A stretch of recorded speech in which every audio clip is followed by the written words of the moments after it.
আজ আমরা তোমাদের সাথে যেটা আলোচনা করব সেটা হচ্ছে আমাদের 12-এর অর্থাৎ সেমিস্টার 4-এ আমাদের ইলেকট্রোকেমিস্ট্রি বলে একটা পোর্শন আছে। সেই ইলেকট্রোকেমিস্ট্রির পোর্শনটা আমরা আলোচনা করব।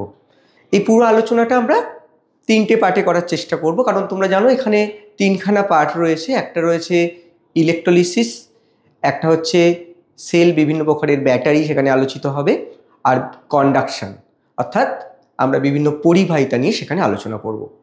তো আমরা চলো আলোচনা শুরু করি। তো দেখো, প্রথমে যেটা তোমাদের বুঝতে হবে যে ইলেকট্রোকেমিস্ট্রির মূল বিষয়বস্তু কী। ইলেকট্রোকেমিস্ট্রিতে আমরা যেটা আলোচনা করব, আমাদের ইলেকট্রোকেমিস্ট্রি তোমরা জানো কেমিস্ট্রির 3টে পার্ট হয়। একটা হচ্ছে ফিজিক্যাল, অর্গানিক এবং ইনঅর্গানিক। ফিজিক্যাল কেমিস্ট্রির যে অংশে আমাদের কি আলোচনা হবে, এখানে আমাদের রাসায়নিক শক্তি এবং তড়িৎ শক্তির পারস্পরিক রূপান্তর, তাদের মধ্যে সম্পর্ক যেখানে আলোচিত হবে, সেটাই হচ্ছে আমাদের ইলেকট্রোকেমিস্ট্রির মূল বিষয়বস্তু। অর্থাৎ এখানে বিষয়বস্তু দেখো, ইলেকট্রিক্যাল এনার্জি এবং কেমিক্যাল এনার্জি এদের পারস্পরিক যে রূপান্তর, দেখো সেই টপিকই আমরা এখানে আলোচনা করব। পুরো যদি চ্যাপ্টারটা আমরা দেখি তাহলে পুরোটা মিলে কিন্তু আমরা এইটুকুই আমরা দেখব, অর্থাৎ কি করে রাসায়নিক শক্তি তড়িৎ শক্তিতে এবং তড়িৎ শক্তি রাসায়নিক শক্তিতে রূপান্তরিত হচ্ছে। তাহলে চলো আমরা শুরু করি মূল বিষয়বস্তু।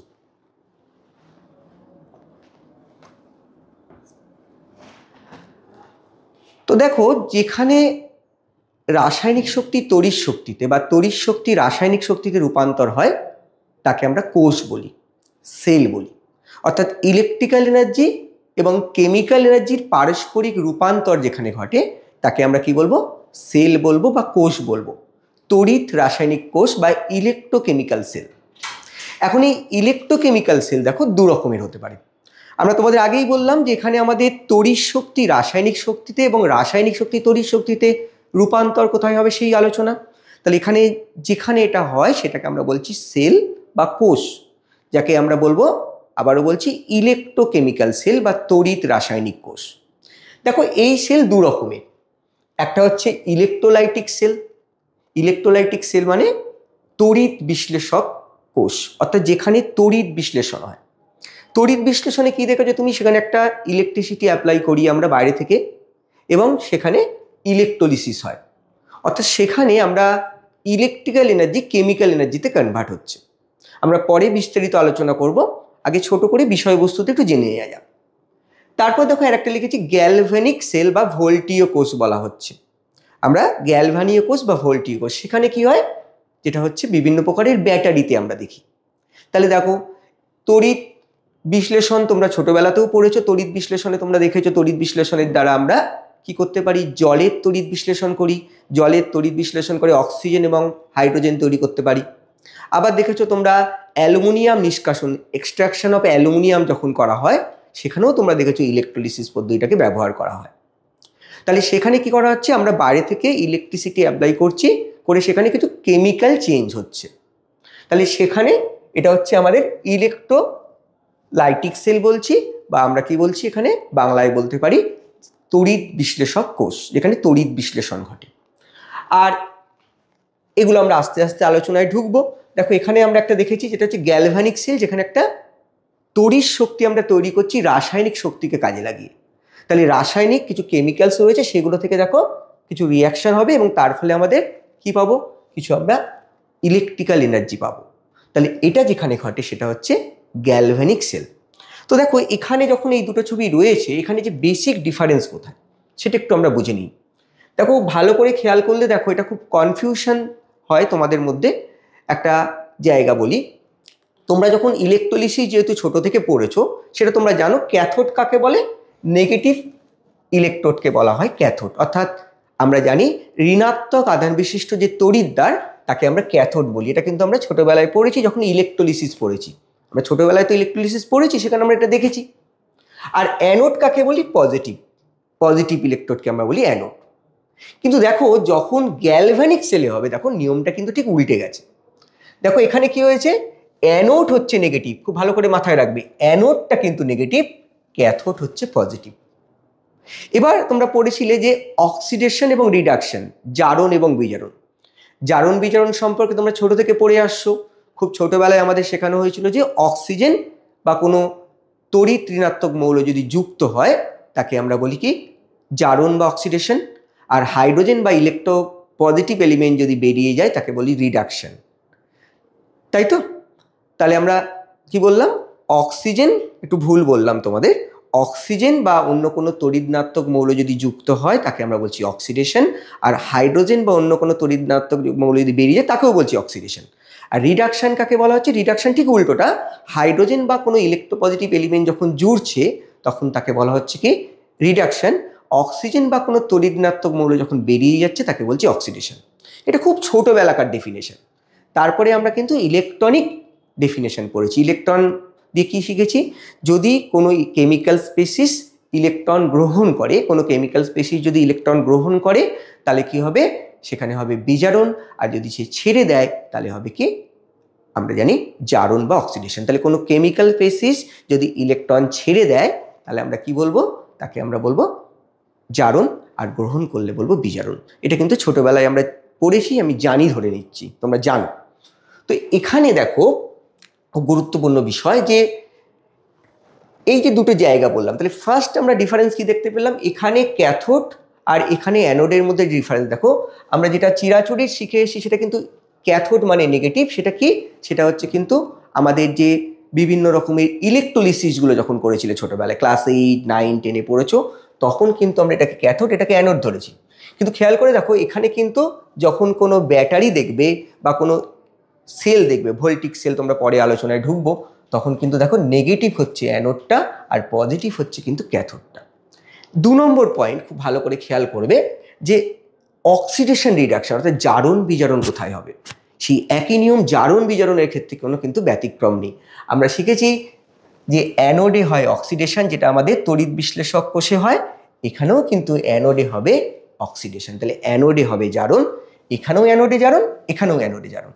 এখানেও যেমন ছিল আমাদের ক্যাথোডে কি বিজারণ, এখানেও কিন্তু ক্যাথোডে বিজারণ। এবার প্রশ্ন হচ্ছে আর কি ডিফারেন্স আমরা দেখতে পাচ্ছি, দেখো ভালো করে খেয়াল করো।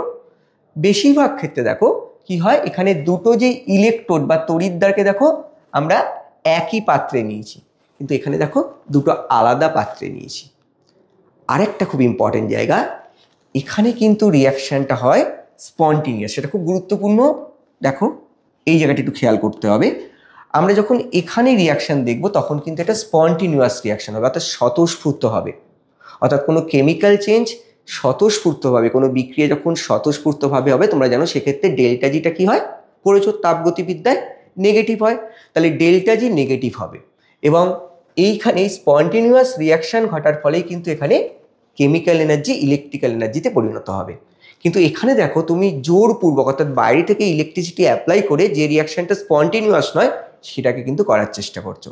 তাহলে আরেকটা খুব গুরুত্বপূর্ণ বিষয় খেয়াল রাখার মতো, যে এখানে গ্যালভানিক সেলে কি হবে, গ্যালভানিক সেলে আমরা দেখতে পাবো স্পন্টিনিয়াস বা স্বতঃস্ফূর্ত বিক্রিয়া ঘটবে এবং তার ফলে ইলেকট্রিসিটি জেনারেট করবে। কিন্তু এখানে আমরা বাইরে থেকে ইলেকট্রিসিটি অ্যাপ্লাই করছি এবং তার ফলে যেটা স্পন্টিনিয়াস নয় এরকম রিয়াকশান কিন্তু ঘটবে। তাহলে চলো আমরা আরও আলোচনায় প্রবেশ করি।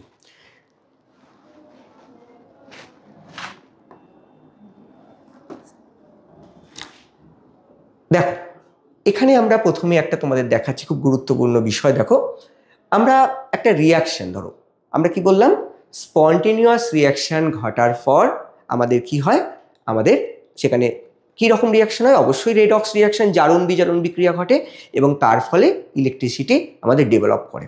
তো তুমি বলবে দেখো আমি একটা স্পন্টেনিয়াস রিয়াকশান যদি বলি, দেখো এটা তোমাদের ছোটোবেলা থেকে পড়েছো, সবাই জানো। একটা স্পন্টেনিয়াস রিয়াকশান আমি তোমাদের জন্য লিখছি, সেটা হচ্ছে দেখো আমরা যদি কপার সালফেট সলিউশনের মধ্যে জিঙ্ককে দিই তাহলে সেখানে কি হয়, ZnSO4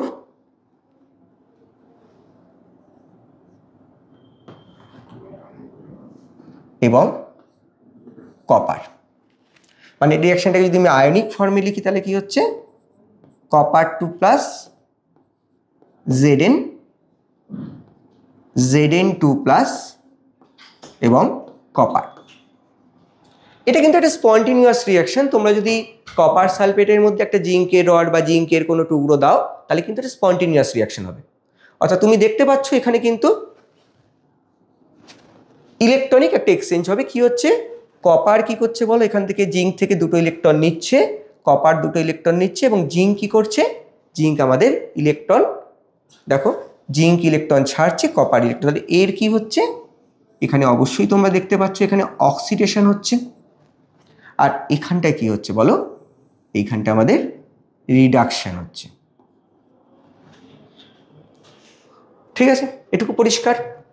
তো এটা তো একটা স্পন্টিনিউয়াস রিয়াকশন, কিন্তু এই রিয়াকশনের ফলে আমরা ইলেকট্রিসিটি পেলাম না কেন? কারণ দেখো যখন এদের ডাইরেক্ট কন্ট্যাক্টে চলে আসছে না, তখন কি হচ্ছে, ইলেকট্রনগুলো এর সারফেস থেকে এর সারফেসে ডাইরেক্ট ট্রান্সফার হচ্ছে, কোনো কিন্তু বাহ্যিক আমরা কোনো বর্তনীর সাহায্য নিইনি। ঠিক আছে, তাহলে এখানে যে ইলেকট্রন ট্রান্সফারের ফলেও কিন্তু আমাদের রেডক্স রিয়াকশন হচ্ছে, জারণ বিজারণ রিয়াকশন হচ্ছে, কিন্তু এখানে ইলেকট্রিসিটি ডেভেলপ করছে না। অর্থাৎ এখানে যে আমাদের চেঞ্জ হচ্ছে, অর্থাৎ তুমি দেখো গিভস ফ্রি এনার্জি, দেখো নেগেটিভ যেটা হচ্ছে সেটা পুরোটাই আমাদের থার্মাল এনার্জিতে কনভার্ট হয়ে যাচ্ছে ম্যাক্সিমামটাই। তো এখানে আমরা কোনো ইলেকট্রিসিটি পাচ্ছি না। এই ঘটনাটাকেই দেখো, যদি আমি কি করি, দেখো উপরে যেটা আমাদের একটা এক্সাম্পল এখানে হচ্ছে, পরে দেখবো, এটার নাম হচ্ছে ড্যানিয়েল সেল বলা হয়। এই কোষে দেখো কি হয়েছে, দুটো একই ঘটনা কিন্তু ঘটানো হচ্ছে, খুব ভালো করে খেয়াল করে দেখো কি হয়েছে।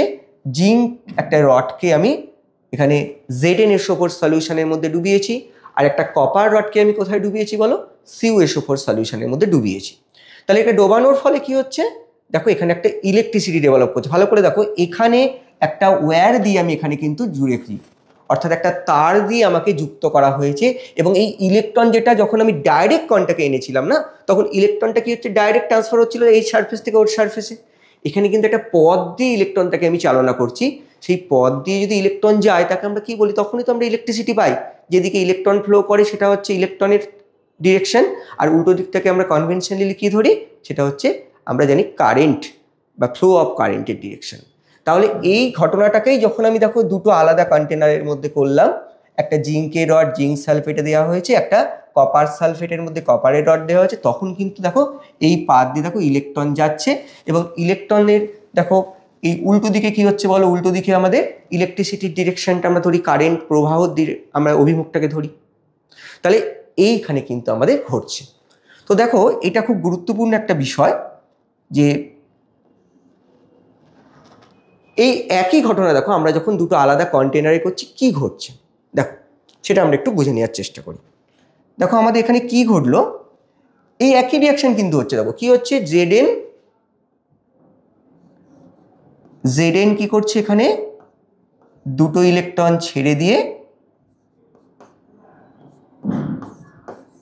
দেখো Zn2+ পরিণত হচ্ছে, এবং সেই ইলেকট্রনটা কোথা দিয়ে যাচ্ছে, এখান দিয়ে যাচ্ছে, গিয়ে কি হচ্ছে, কপার, এখানে কপার তোমরা জানো এখানে Zn2+ অবশ্যই রয়েছে, সালফেটও রয়েছে, Zn2+ রয়েছে, আর এখানেও কি রয়েছে বলো, কপার 2+ রয়েছে। এবার এই কপার 2+ করছে, এই যে ইলেকট্রনটা যে যাচ্ছে সেই ইলেকট্রনটাকে সে কালেক্ট করছে, করে কপারে পরিণত হচ্ছে। তাহলে দেখো এখানেও কিন্তু আমাদের এটা কি হচ্ছে, এটা আমাদের হচ্ছে অক্সিডেশন, আর এটা কি হচ্ছে বলো, এটা হচ্ছে আমাদের রিডাকশন, জারণ এবং বিজারণ। তাহলে এখানেও কিন্তু সেই একই জারণ বিজারণ বিক্রিয়া করলো, কিন্তু আগের সঙ্গে পার্থক্য কোথায়, ওটা প্রত্যক্ষভাবে জুড়ে দিয়েছিলাম, অর্থাৎ একটা তাদেরকে একসাথে মিশিয়ে দেওয়া হয়েছিল। এখানে দুটো আলাদা আলাদা কন্টেনারে নিয়েছি, এবং দেখো একটা তার দিয়ে জুড়েছি, ফলে ইলেকট্রনটাকে আমি বাধ্য করছি এটা তার দিয়ে যেতে। তাহলে যখন সে তার দিয়ে যাচ্ছে তখন অবভিয়াসলি সেখানে কি হচ্ছে, সেখানে ইলেকট্রিসিটি তৈরি হয়ে গেল। তাহলে দেখো কেমিক্যাল এনার্জি এখানে ইলেকট্রিক্যাল এনার্জিতে কনভার্ট হয়ে গেল। আমরা কিন্তু আরও ডিটেলসে প্রবেশ করছি।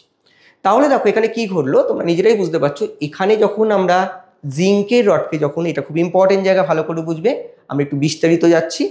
একটা মেটালকে যখন তুমি একটা, তার আয়ন আছে, অর্থাৎ ধরো জিঙ্ক আয়ন, কপার আয়ন, আয়রনের কোনো আয়ন, তো সেই আয়নের মধ্যে যখন ডোবাবে তখন কিন্তু দুটো অ্যাকচুয়ালি রিভার্সিবল প্রসেস চালু হয়ে যায়। নানস্টের মতে, তোমরা পরবর্তীকালে তার নাম আরও আমরা আলোচনা করব, তিনি একটা থিওরি দিয়েছিলেন। তিনি বললেন দেখো এমনি তো তোমরা দেখো একটা থিওরি দিয়ে তো বুঝতেই পারছো যে আমরা জানি যে ছোটবেলা থেকে জেনে এসেছি কারোর ইলেকট্রন নেওয়ার টেন্ডেন্সি বেশি, তো কারোর ইলেকট্রন ছাড়ার টেন্ডেন্সি বেশি, তাহলে সবার ইলেকট্রন নেওয়া এবং দেওয়ার টেন্ডেন্সি সমান নয়। এখানে কি ঘটছে, এখানে কপার কি করছে, ইলেকট্রনটা নিচ্ছে, দেখো জিঙ্ক কি করছে, দেখো জিঙ্ক এখানে দিয়ে তাহলে এই জায়গাটা কি হয়ে যাচ্ছে, এইখানটা দেখো নেগেটিভ হয়ে যাচ্ছে, দেখো স্বাভাবিক এটা নেগেটিভ হয়ে গেছে। আর ওই ইলেকট্রনগুলো কোথায় ও পুশ করছে, কোথায় ঠেলে দিচ্ছে বলে এখানে ঠেলছে, ফলে এখানে কপার আয়নগুলো কি হচ্ছে, দেখো কপার আয়নগুলো এখানে ইলেকট্রন যখন ঠেলছে তখন এখান থেকে নিয়ে দেখো এই জায়গাটা আমাদের পজিটিভ হয়ে যাচ্ছে। তো দেখো এবার যেটা বোঝার বিষয় যে খুব ইন্টারেস্টিং জায়গা, আমরা আরেকটু ডিটেলসে প্রবেশ করি, এটা তো আমরা সিম্পলি ছোটোবেলাকার কনসেপ্ট অনুযায়ী বুঝলাম। তো এখানে যেটা খুব ইম্পর্টেন্ট, এই রিয়াকশানটা যেমন হচ্ছে খেয়াল রাখতে হবে এখানে কিন্তু পাশাপাশি আর একটা রিয়াকশানও কিন্তু হচ্ছে, অর্থাৎ এখানে যেমন তুমি দেখলে রিভার্স রিয়াকশানটা কি হবে, Zn2+ দুটো ইলেকট্রন নিয়ে আবার Zn হয়ে যাচ্ছে। ঠিক এখানেও তাই, আমি যদি খুব ভালো করে বিচার করি এখানেও কি হবে, কপার আবার দুটো ইলেকট্রন ছেড়ে দিয়ে, তাহলে দুটো সাইমালটেনিয়াস রিয়াকশন কিন্তু কন্টিনিউয়াস হয়। আমরা কিন্তু এখানে প্রিডোমিনেটিং যে রিয়াকশনটা যেটা প্রাধান্য পাবে সেই বিক্রিয়াটাকেই লিখেছি। তাহলে দুটো বিক্রিয়ায় কিন্তু সাইমালটেনিয়াস ঘটবে, কিন্তু কোনটা এখানে প্রায়োরিটি পাবে, এখানে এইটা বেশি প্রায়োরিটি পাবে, এখানে এটা বেশি প্রায়োরিটি পাবে। অর্থাৎ নার্স্ট কি বললেন তার একটু মতামতটা শুনে নিই।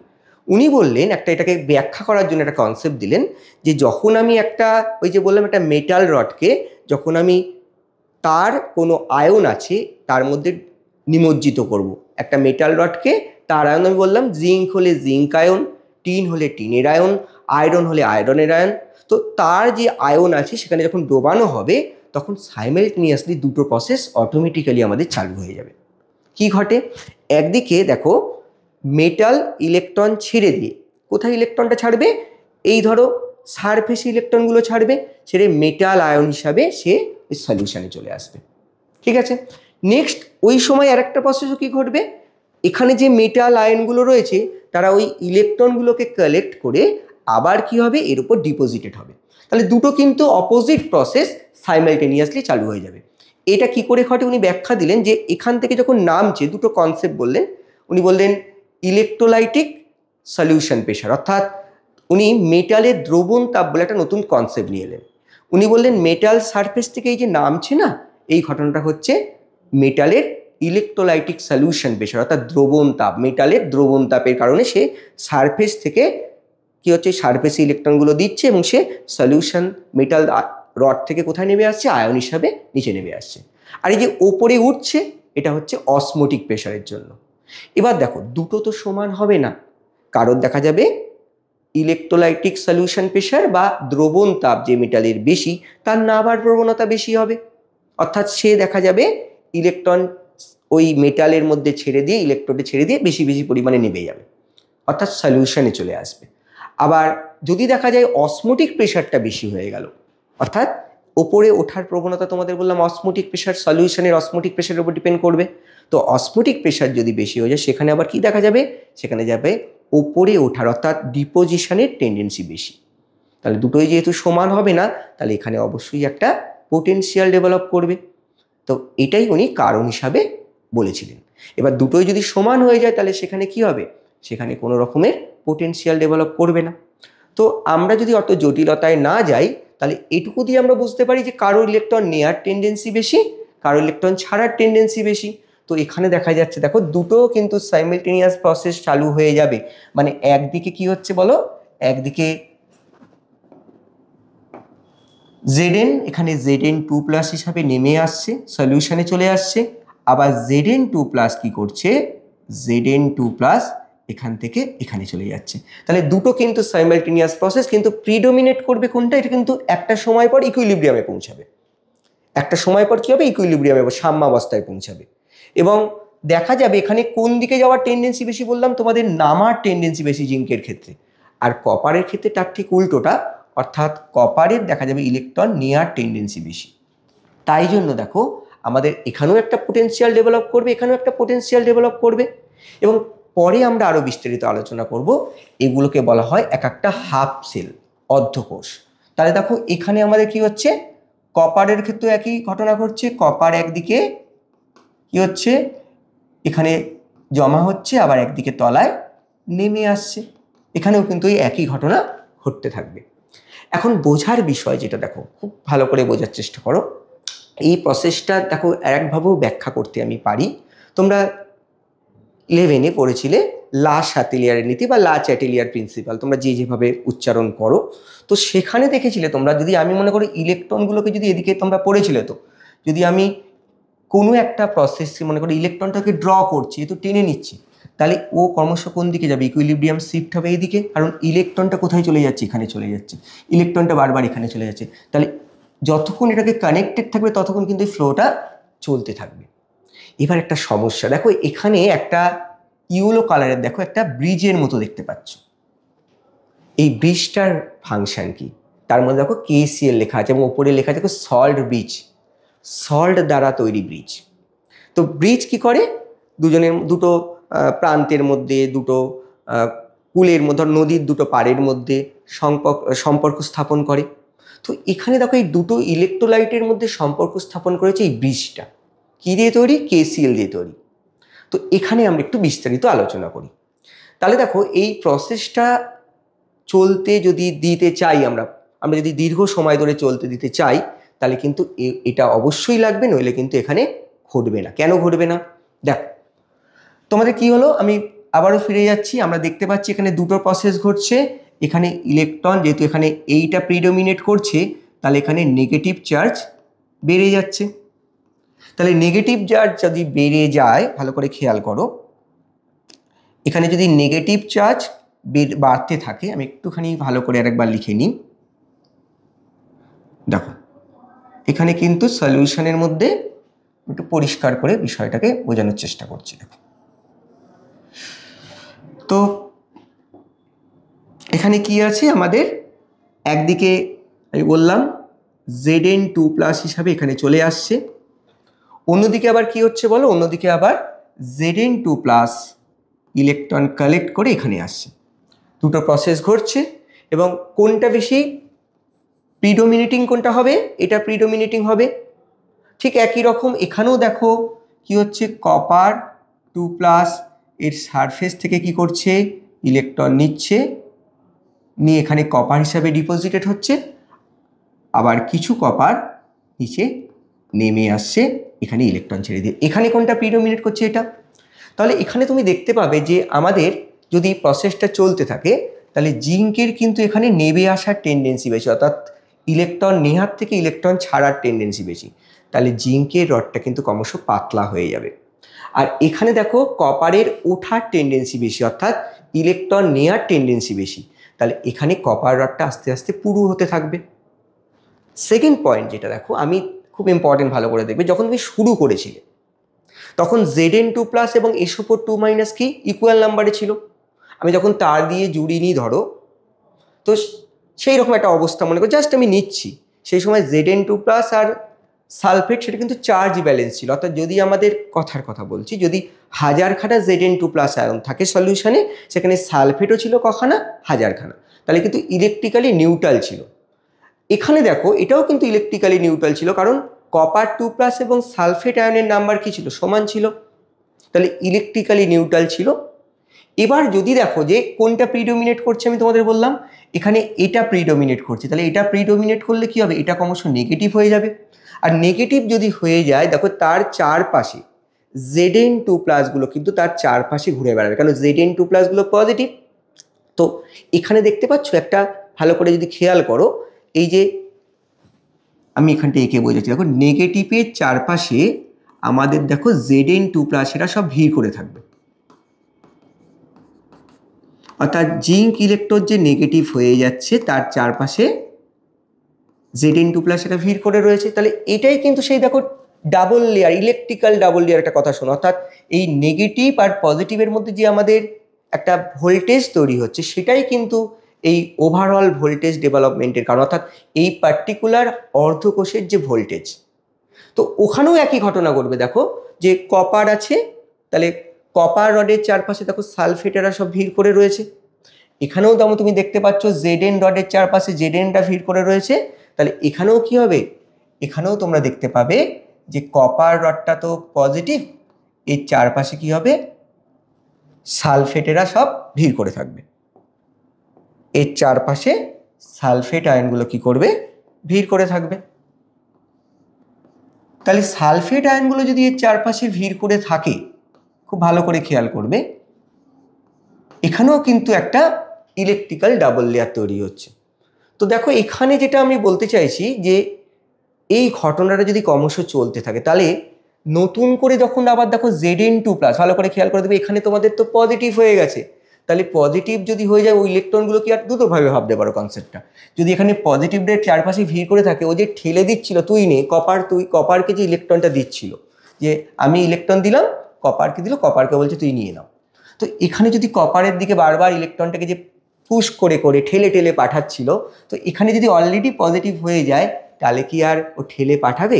তাহলে পাঠাবে না।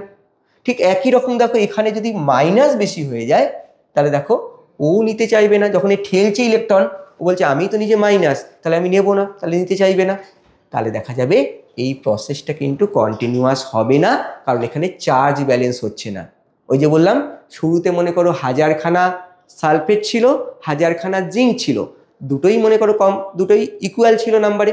এখন দেখা যাচ্ছে কি সালফেট তোমাদের মনে করো, এক্ষেত্রে সালফেট মনে করো 1000খানাই রয়ে গেছে, কিন্তু জিঙ্ক আয়ন হয়ে গেছে মনে করো বেশি হয়ে গেছে, কারণ জিঙ্কের তো অক্সিডেশন হয়, অর্থাৎ এখানে নেবে যাওয়ার টেন্ডেন্সি বেশি। তাহলে দেখা যাবে কি দেখতে পাবো আমরা দেখতে পাবো যে এখানে এই সলিউশনটা দেখো এখন আর ইলেকট্রিক্যালি নিউট্রাল থাকছে না, রাদার পজিটিভলি চার্জ হয়ে যাচ্ছে। আর এখানে কি হচ্ছে দেখো, সালফেট আর কপার আয়ন কিন্তু আগে ইকুয়াল নাম্বারে ছিল, অর্থাৎ সালফেট মনে করো একই কনসেপ্ট বলি, সালফেটও ছিল 1000খানা, কপার আয়নও ছিল 1000খানা। তো এখন তুমি কি দেখতে পাচ্ছ, এখানে কপার ডিপোজিশনের টেন্ডেন্সি বেশি, আর কপারের তড়িৎদ্বারে মুক্ত হওয়ার প্রবণতা বেশি। তাহলে এই সলিউশনটা দেখো রডটা হয়ে যাবে তুলনামূলক নেগেটিভ, আর সলিউশনটা কি হয়ে যাবে এখন তুলনামূলক, দেখো আমি আবার খেয়াল করো, এখানে সলিউশনটা পজিটিভ হয়ে যাচ্ছে, এখানে রডটা কি হয়ে যাবে বলো, রডটা হয়ে যাবে অংশ পজিটিভ হয়ে যাবে, আর তার চারপাশে সালফেটগুলো আছে, তাহলে সালফেটের নাম্বারটা একই থাকবে, কিন্তু কপার বেশ খানিকটা, আগে 1000খানা যদি থাকে এখন অনেকগুলো কপার কি ডিপোজিশন হয়ে যাচ্ছে, তাহলে সালফেট এখানে প্রায়োরিটি পাচ্ছে। তাহলে এটাও কিন্তু আর ইলেকট্রিক্যালি নিউট্রাল থাকলো না, এটা দেখো নেগেটিভ হয়ে গেল। এইবার এই প্রসেসটাকে যদি কন্টিনিউ করতে হয়, তাহলে আমরা কি করব, আমরা একটা এরকম দেখো ওখানে ছবি আঁকাই আছে, আমরা একটা এখানে একটু দেখাচ্ছি তোমাদের, দেখো এরকম একটা ইউ শেপটা আমরা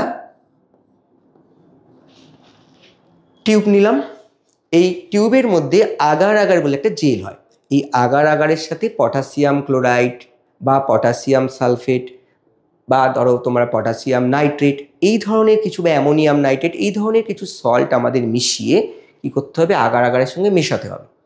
এবার খেয়াল রাখতে হবে, খুব ইম্পর্টেন্ট কথা, কি খেয়াল রাখতে হবে, যে আয়নগুলো তুমি নেবে সে যেন এই ইলেকট্রোড এবং এই আয়নের সাথে কোনো রকম ইন্টারঅ্যাক্ট না করে। যেমন যদি মনে করো একটা যদি সিলভার ইলেকট্রন নিতাম আর সিলভার আয়ন নিতাম, তাহলে কিন্তু এখানে KCl লিখেছি, তো KCl কিন্তু নেওয়া যেত না, কারণ তোমরা জানো Ag প্লাস আয়নের সঙ্গে Cl মাইনাস রিয়াকশন করে AgCl এর প্রেসিপিটেট করে। তো এখানে আমরা ওই জন্য KClকে চুজ করেছি, কারণ এই KCl এই জিঙ্ক বা কপার কোনো রডের সাথে কোনো রকম রিয়াকশন করবে না, এবং যে ইলেকট্রোলাইট বা তড়িৎ বিশ্লেষ্য দ্রবণগুলো ব্যবহার করা হয়েছে তার সাথেও কোনো বিক্রিয়া করবে না। এই জন্যই আমরা কি নিচ্ছি, এমন একটা মেটেরিয়ালকে চুজ করব, এমন একটা সল্টকে চুজ করব যে এটা কিন্তু একটা বিশেষ ক্রাইটেরিয়া থাকতে হবে।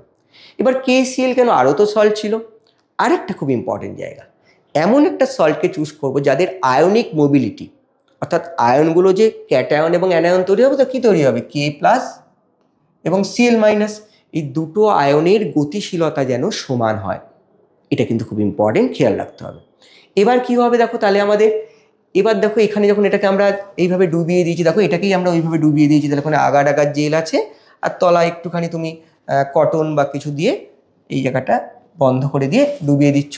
তাহলে এর কাজটা কি, ফার্স্ট হচ্ছে দেখো দুটো ইলেকট্রোলাইটের মধ্যে একটা সংযোগ স্থাপন করলো, অর্থাৎ একটা ক্লোজ সার্কিট তৈরি হলো। দু নম্বর পয়েন্ট কি দেখতে পাবে তুমি, দেখো এখানে কি বেড়ে যাচ্ছিল, Zn2+, যেহেতু এই রিয়াকশনটা প্রিডোমিনেট করছে, তাহলে কি হচ্ছিল আমাদের Zn2+ এর কনসেন্ট্রেশন কিন্তু বেড়ে যাচ্ছে। তাহলে Zn2+ এর কনসেন্ট্রেশন যদি বেড়ে যায় তাহলে আমরা কি হবে, দেখো এখানে চার্জ ব্যালেন্স এটাকে কমাতে হবে, তাহলে এই প্রসেসটাকে কন্টিনিউ করার জন্য কমাতে হবে। তার জন্য আমরা কি করব, তার জন্য দেখো এখানে আমাদের কিছুই করতে হবে না, ওই সল্ট থেকে কি হবে, এখানে দেখো Zn যেহেতু এখান থেকে Cl- আয়ন এখানে চলে আসবে, সে কি করবে, অতিরিক্ত Zn+ কে চার্জ ব্যালেন্স করে দেবে।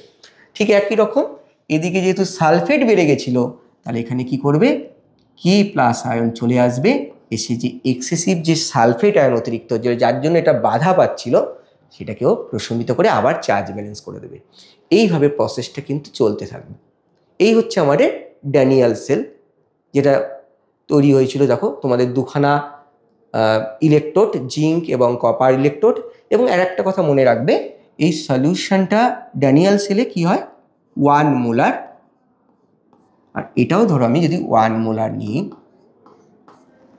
কি এই ইলেকট্রোলাইটগুলোকে 1 মোলার নিয়ে যদি আমরা তৈরি করি, তাহলে ড্যানিয়াল সেল কনসেপ্ট, যেটা আমরা অলরেডি বললাম এতক্ষণ ধরে যে আলোচনা করলাম, তাহলে এখানে একটা বিরাট সমস্যার জায়গা। ভালো করে দেখো, আমরা এখানে এই যে টোটাল ভোল্টেজ, এই যে একটা ইএমএফ যেটাকে আমরা বলি তড়িৎচালক বল, ছোটবেলায় পড়েছো, সেই তড়িৎচালক বলটা আমরা পাবো। কিন্তু প্রশ্নটা কোথায়, যে আমরা যদি ইন্টারেস্টেড হই যে পার্টিকুলার এটার জন্য কত ভোল্টেজ আর এটার জন্য কত ভোল্টেজ, অর্থাৎ এই হাফ সেলগুলোর ভোল্টেজ কত হবে, সেই ভোল্টেজটা আমরা কি করে বার করব। তাহলে হাফ সেলের ভোল্টেজগুলো বার করার জন্য যে পদ্ধতি, আমরা এবার পরে আলোচনায় ঢুকছি। তাহলে আমাদের ইন্টারেস্টেড যে এই হাফ সেল আর এই হাফ সেল, এই হাফ সেলগুলোর ভোল্টেজ কত হবে সেটা আমরা পরিমাপ করব। তার আগে একটা ছোট্ট জিনিস শিখিয়ে নেওয়া যাক। দেখো এই যে পুরো সেলটা, এই পুরো সেলটাকে আমরা কিভাবে খুব ছোট করে রিপ্রেজেন্ট করতে পারি। পুরো তো ছবি রবি এখানে তুমি দেখতে পাচ্ছ। তাহলে এই সেলটাকে যদি আমি ছোট করে প্রেজেন্ট করি, দেখো যে ইউপ্যাক কনভেনশন যেটা বলছে, সেই কনভেনশন অনুযায়ী দেখো আমরা যেটা লেখার নিয়ম, দেখো এখানে তাহলে তোমাদের ওভারঅল রিয়াকশন কি হচ্ছে, আমি আবারও বলছি, আমি মেনলি যেটা প্রিডোমিনেট করছে সেই রিয়াকশানগুলোকেই যদি রাখি, বাকিগুলোকে যদি মুছে দিই, তাহলে এটা হচ্ছে আমাদের প্রিডোমিনেট করছে যে রিয়াকশানগুলো, সেটাকে রেখেছি। তাহলে ওভারঅল রিয়াকশান আমাদের কি হচ্ছে, ভালো করে খেয়াল করো।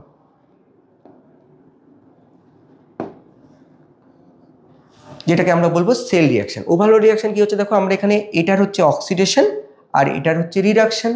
তো এখানে আমাদের যেটাকে প্রেজেন্ট করা, অর্থাৎ আমরা পরে আরো বিস্তারিত আলোচনা করব, এই পুরো সেলটাকে না আমরা ছোট করে সিম্বল দিয়ে বা সাংকেতিক চিহ্ন দিয়ে প্রকাশ করতে পারি। কি বলা হচ্ছে, দেখো এখানে অ্যাকচুয়ালি তাহলে কি হয়েছে বলো, Zn থেকে, হ্যাঁ Zn থেকে কি হচ্ছে বলো, Zn2+ হচ্ছে, আমি খুব ছোট করে লিখছি, Zn2+ হয়েছে। আর এখানে কি হয়েছে বলো, এখানে কপার 2+ থেকে কপার হয়েছে, কপার 2+ থেকে কপার হয়েছে। তাহলে এখানে যেটা বোঝার বিষয়, দেখো এখানে কি হচ্ছে, প্রিডোমিনেট করছে কোন রিয়াকশনটা, রিডাকশনটা, এখানে অক্সিডেশনটা। এবার এইটাকে ছোট করে লেখা তোমাদের কৌশল শেখাবো বললাম, তাহলে কিভাবে লিখবো, দেখো আমাদের নিয়ম হচ্ছে এদিকে লিখতে হবে আমাদের অক্সিডেশনটা, অর্থাৎ আমি যে লেফট হ্যান্ড সাইড সেখানে কোনটা লিখবো, অক্সিডেশন বা জারণটাকে এইভাবে লিখবো। দেখো একটা স্ল্যাশ দিলাম, একটা উলম্ব দাগ দিলাম, অর্থাৎ জিঙ্ক থেকে Zn2+ গেল। এবার কি করব, দুটো দাগ দেব, এটা হচ্ছে সল্ট ব্রিজের সিম্বল। তারপর কি লিখব, Cu2+, এটা পরে আরো আলোচনায় আমরা ঢুকবো। দেখো তাহলে এদিকে আমরা কি লিখছি, এদিকে লিখছি আমরা অক্সিডেশনটা, অর্থাৎ আমাদের যে লেফট হ্যান্ড সাইডে লেখা হচ্ছে কি অক্সিডেশন, আর রাইট হ্যান্ড সাইডে কি লেখা হচ্ছে, রাইট হ্যান্ড সাইডে লেখা হচ্ছে রিডাকশন। এইভাবে আমাদের একটা সেলকে, একটা দেখো এটা একটা হাফ সেল, এটা একটা হাফ সেল, এই টোটাল সেলটাকে এইভাবে প্রেজেন্ট করা হয়। যদি কোনো কনসেন্ট্রেশন থাকে আলাদা, এখানে যেমন আমরা 1 মোলার ধরে নিয়েছি, তাহলে এখানে 1 মোলারগুলো তোমাকে মেনশন না করলেও হবে, তাহলে অন্যান্য কনসেন্ট্রেশন থাকলে এখানে কিন্তু সেগুলো এই ব্যাকেটে লিখতে হবে। তো আমরা এগুলো আবার পরে ঢুকছি, প্রবেশ করছি। তাহলে কি দেখতে পেলে, এটা হচ্ছে একটা সেলকে আমরা কিভাবে প্রেজেন্ট করব, একটা কোষের সাংকেতিক চিহ্ন, যেভাবে আমরা একটা কোষকে প্রকাশ করতে পারি। তাহলে আরেকটা ঘটনা কি দেখতে পেলে, যে এদিকটা কি হচ্ছে, আমরা একটু আগেই বললাম, দেখো এদিকটা হচ্ছে, খেয়াল করলে তোমরা নিশ্চয়ই, এদিকে অক্সিডেশন হচ্ছে এবং এই দিকটাকে কি বলা হচ্ছে, এটা হচ্ছে অ্যানোড। আর এদিকটা কি হচ্ছে বলো, এদিকটা হচ্ছে ক্যাথোড। এটা অ্যানোড, এটা হচ্ছে ক্যাথোড। তোমরা অ্যানোডে অক্সিডেশন এবং এটা দেখো নেগেটিভ, খেয়াল করবে কিন্তু। আর এটা হচ্ছে কি বলো, পজিটিভ। ঠিক আছে, খুব ইম্পর্টেন্ট। তাহলে আমরা কি মনে রাখবো, দেখো এটা খুব ইম্পর্টেন্ট জায়গা, একটা ছোট্ট পয়েন্ট দিয়ে তুমি এটাকে মনে রাখার চেষ্টা করতে পারো। আমি আমাদের একটা ক্লু দিচ্ছি। দেখো আমরা তো জানি এর পর বি আসে, বি এর পর সি আসে। তাহলে দেখো আমরা এখান দিয়ে মনে রাখতে পারি এদিকটা কি অ্যানোড, অর্থাৎ লেফট হ্যান্ড সাইডটা কি আছে অ্যানোড, মাঝখানে হচ্ছে ব্রিজ, ব্রিজ মানে সল্ট ব্রিজ। আর সি মানে কি বলো, সি মানে ক্যাথোড। তাহলে এই এবিসি রুল দিয়ে আমরা মনে রাখতে পারি অ্যানোড, ব্রিজ, ব্রিজ মানে সল্ট ব্রিজ, ক্যাথোড। এরকম আনেও বিভিন্ন বইতে তোমরা আরও রুল পাবে, সেই রুলগুলোকে অ্যাপ্লাই করে তোমরা বিষয়গুলো করতে পারবে আশা করা যায়। তাহলে এটুকু সকলের কাছে ক্লিয়ার হলো। দেখো তাহলে আমরা এগিয়ে যাই।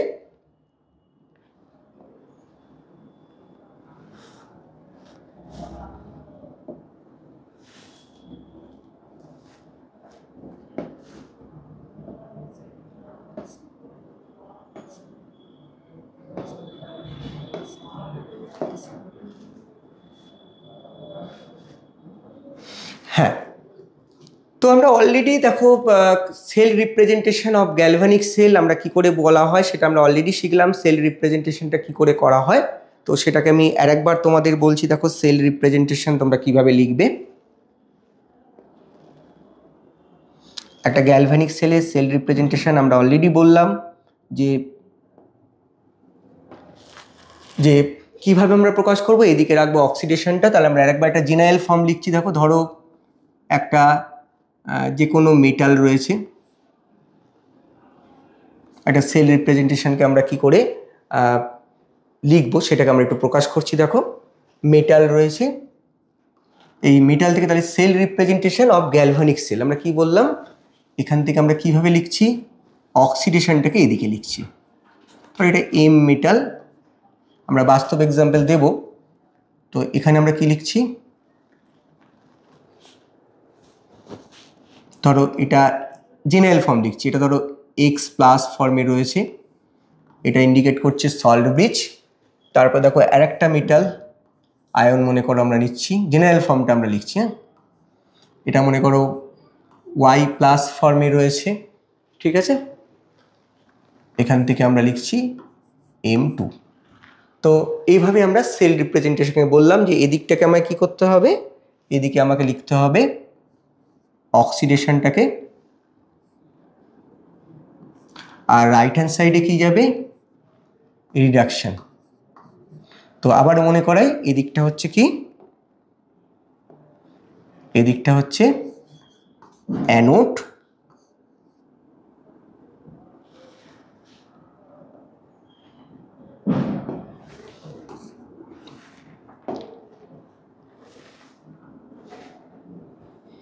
এদিকটা অ্যানোড, এদিকটা ক্যাথোড, ঠিক আছে। এদিকটা নেগেটিভ, এদিকটা পজিটিভ, এগুলো মনে রাখার বিষয়। আর যেটা তোমাদের বললাম মনে রাখবে যে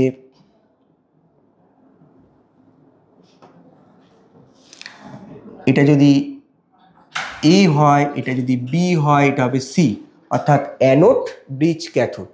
আরও অনেক রুল আছে তুমি মনে রাখতে পারো। দেখো আমরা একটা মনে রাখতে পারি LOAN, এটা দিয়েও তুমি মনে রাখতে পারো। দেখো লেফট হ্যান্ড সাইডে অক্সিডেশন, অ্যানোড আর negative, left hand side oxidation, anode আর নেগেটিভ।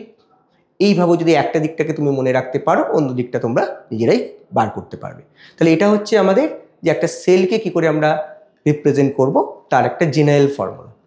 এবার ধরো তোমাকে বললো, খুব ইম্পর্টেন্ট জায়গা, দেখো সেল রিয়াকশন, তোমাকে cell reaction from cell representation আমাকে এটা দিয়ে দিয়েছে, দিয়ে তোমাকে জিজ্ঞেস করলো যে এখানে কি রিয়াকশন হবে, আমরা এখানে কি রিয়াকশন হবে, তোমাকে এইটা দিয়ে দিয়েছে, সেল রিপ্রেজেন্টেশনটা দিয়ে দিয়েছে, আমি ওপরেই লেখা আছে ওটা ধরেই করছি। তাহলে রিয়াকশনটা কি হবে খুব ভালো করে বোঝার চেষ্টা করো। তাহলে এখানে কি রিয়াকশন হচ্ছে তুমি বলো, আমি একটা ভেঙে যদি করাই, তাহলে M1 থেকে দেখো এম এক্স প্লাস তৈরি হয়েছে। সেটা কি করে তৈরি হয়েছে দেখো, এক্স খানা ইলেকট্রন ছেড়ে দিয়ে তৈরি হয়েছে। আর রিডাকশন কার রয়েছে বলো, তাহলে এদিকে হচ্ছে অক্সিডেশন, তাহলে অক্সিডেশন হাফ। আর রিডাকশন হাফে কি হয়েছে, রিডাকশন হাফে হয়েছে দেখো এম টু, দুটো চার্জ আমি আলাদা ধরে একটা জেনারেল ফর্মুলা তৈরি করছি। দেখো তাহলে কি হবে বলো, এখানে এ আবার ওয়াই খানা ইলেকট্রন নিয়েছে, ইলেকট্রন নিয়ে কি হচ্ছে, ইলেকট্রন নিয়ে হচ্ছে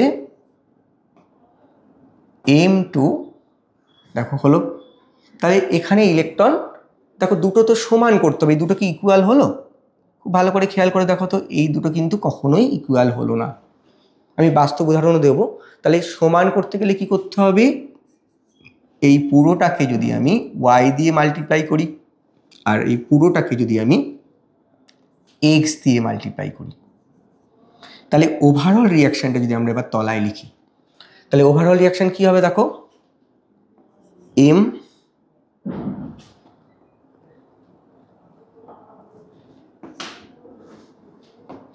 দেখো ওভারঅল রিয়াকশন হবে Y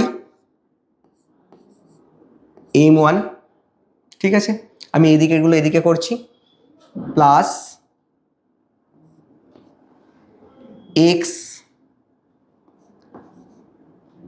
M two Y plus, দেখো আমরা প্রত্যেকটা কিন্তু মাল্টিপ্লাই করছি, তাহলে এদিকেগুলো এদিকে লিখছি। তাহলে এখানে কি হলো, এদিকে শুধু রয়েছে এম ওয়ান ওয়াই, পরে বাস্তব এক্সাম্পল দিচ্ছি। ইলেকট্রনগুলো তো দুটো ক্যান্সেল হয়ে যাবে, এটাও এক্স ওয়াই ইলেকট্রন, এটাও এক্স ওয়াই ইলেকট্রন ক্যান্সেল হয়ে যাবে। তাহলে এখানে ওয়াই এম ওয়ান। আচ্ছা এদিকে কি থাকছে বলো, এদিকে হচ্ছে আমাদের এক্স, এটা হলো। আর ওই দিকে কি হবে, ওই দিকে থাকবে আমাদের দেখো Y M one X plus, plus কি থাকবে এক্স এম টু। আমরা একটা বাস্তব এক্সাম্পল দিই, ধরো একটা রিয়াকশন, ধরো এটা ধরো এফি থেকে এফি থ্রি প্লাস হচ্ছে, ঠিক আছে। তাহলে আর একটা রিয়াকশান ধরো, এটা অক্সিডেশন হচ্ছে, আমরা এদিকে লিখবো অক্সিডেশনটা। আর একটাকে লিখছি মনে করো সিউ টু প্লাস থেকে সিউ হয়েছে। তাহলে তোমরা একটু ভাবো তো যে এইখানে যদি এই রিয়াকশানটা হয়, তাহলে এখানে কিভাবে তুমি একেবারে লিখতে পারবে। দেখো আমরা কি করব, আমরা এখানে দেখো এটা 3 এটা 2, তাহলে আমরা কিভাবে লিখতে পারি খুব সহজে, দেখো দুটো তো ইকুয়াল নয়, তাহলে তুমি ইকুয়াল করতে হবে। তাহলে কি করবে তুমি, চটপট এই দুটোর এলসিএম বা লসাগু করে নাও। তাহলে এই দুটো লসাগু 6 হবে, তাহলে এটাকে তুমি 2 দিয়ে মাল্টিপ্লাই করবে। তাহলে আমরা কিভাবে লিখতে পারি বলো, 2Fe, ঠিক আছে। আর এদিকে কি হবে, একটা মাঝখানে দাগ দিয়ে দাও, এখানে কি হবে 2Fe3 প্লাস। আর ওটাকে কত দিয়ে মাল্টিপ্লাই করতে হবে, তো দুটো ইলেকট্রন নেওয়া এবং ছাড়ার সংখ্যা সমান হয়, তাহলে একে 3 দিয়ে মাল্টিপ্লাই করতে হবে, তাহলে প্লাস, দেখো এটাকে আমি কিন্তু একেবারে লেখার চেষ্টা করছি, Cu2 প্লাস, ওদিকে কি হবে 3Cu। তাহলে তোমরা বুঝতে পারলে যে একটা যদি সেল রিয়াকশন আমাকে বলতে বলে, যে আমাদের সেল রিপ্রেজেন্টেশনটা দিয়ে দিয়েছে, সেই সেল রিপ্রেজেন্টেশন থেকে আমাকে একটা সেল রিয়াকশন বলতে বলে, তাহলে আশা করি তোমরা পারবে সেল রিপ্রেজেন্টেশনটাকে লিখতে। জাস্ট দেখো এটাকে তুমি এত বড় করে আমি বোঝালাম, এটাকে তুমি ভেঙে ভেঙে দুটো পার্টে করে নিতে পারো, যদি খুব অসুবিধা হয় তোমরা দুটো পার্টে করে নেবে। যখন এখানে ইলেকট্রন ট্রান্সফার, দেখো এটাকে আমি তোমাদের সুবিধার্থে আমি আর একবার দেখিয়ে দিচ্ছি, যাদের অসুবিধা হলো তোমাদের, দেখো যদি তোমাদের খুব অসুবিধা হয়, দেখো এটাকে আমরা দুটো ভাগে ভাগতে পারি, কি বলো, উপরের দিকে আমি করছি, এফি থেকে Fe3 প্লাস কি করে হচ্ছে, দেখো 3টে ইলেকট্রন ছেড়ে দিয়ে, আর কপার 2 প্লাস, দেখো এই দুটো ইলেকট্রন নিয়ে কি হচ্ছে, কপার হচ্ছে। তাহলে আমাদের দুটোকে তো আমাকে ইকুয়াল করতে হবে, তাহলে এইটাকে আমরা কত দিয়ে মাল্টিপ্লাই করব, তাহলে আমরা এই পুরোটাকে আমরা মাল্টিপ্লাই করব 2 দিয়ে, আর এই পুরোটাকে মাল্টিপ্লাই করব কত দিয়ে, 3 দিয়ে। তাহলে 2 দিয়ে মাল্টিপ্লাই করলে দেখো এখানে 2 এলো, এখানে দেখো তুমি এটা যদি মাল্টিপ্লাই করো, দেখো এখানে 2 আসবে, এখানে 2 আসবে, দেখো এখানে 2 এলো, এখানে 2 এলো। 3 দিয়ে করলে দেখো এখানে 3 আসবে, এখানে 3 আসবে। এইভাবে তুমি একটু ভাবলেই পারবে যে কিভাবে আমরা একটা সেল রিপ্রেজেন্টেশন যদি দেওয়া থাকে, এই সেল রিপ্রেজেন্টেশনটা দেওয়া আছে, সেখান থেকে তোমরা কি বার করতে পারবে, তোমরা সেলের রিয়াকশানটা বার করতে পারবে। আবার যদি কখনো সেল রিয়াকশান দেওয়া থাকে, ধরো একটা রিয়াকশান, ধরো এটা দেওয়া আছে, ধরো সিইউ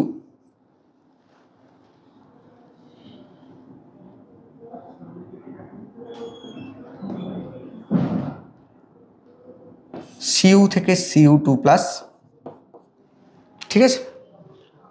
এখান থেকে আমরা একটা, আচ্ছা সেল রিয়াকশানটা বলেছি, এবার সেল রিয়াকশানটা এবার ধরো দেওয়া আছে, তোমাকে একটা সেল রিয়াকশান দিয়ে আমি এবার বলবো যে তুমি কি করে ভাববে। ধরো এটাই ধরো,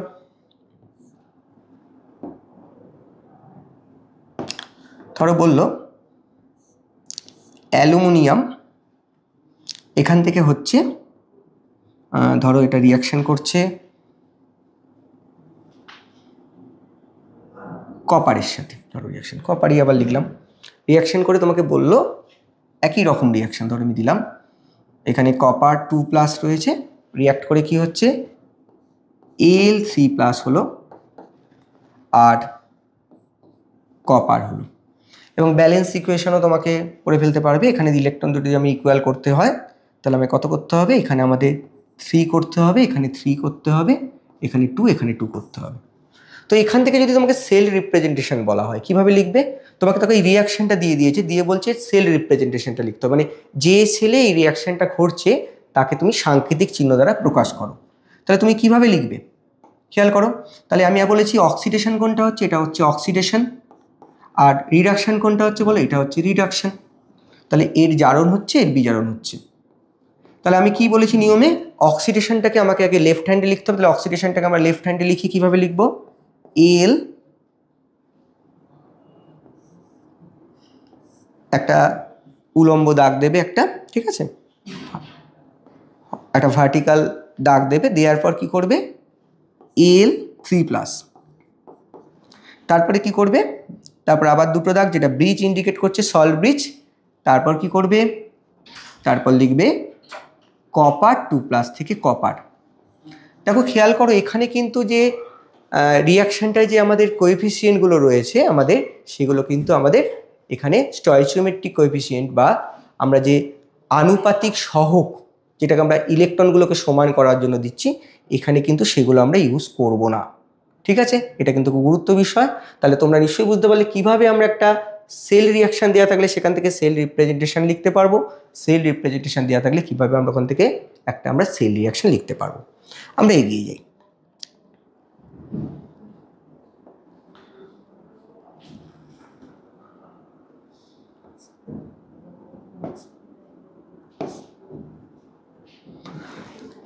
এবার আমরা বিভিন্ন টাইপের যে হাফ সেল, সেই হাফ সেলগুলো কত রকমের হয় সেটা নিয়ে আমরা আলোচনা করি, যে এই হাফ সেলগুলো তোমাদের বললাম, সেই হাফ সেলগুলো কত রকমের হতে পারে সেটা নিয়ে আমরা আলোচনা শুরু করব।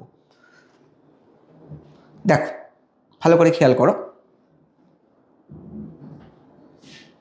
হ্যাঁ, তাহলে আমরা আলোচনায় চলে যাই যে বিভিন্ন প্রকারের হাফ সেলগুলো যেটা আমরা বললাম, সেই হাফ সেলগুলো কত রকমের হতে পারে।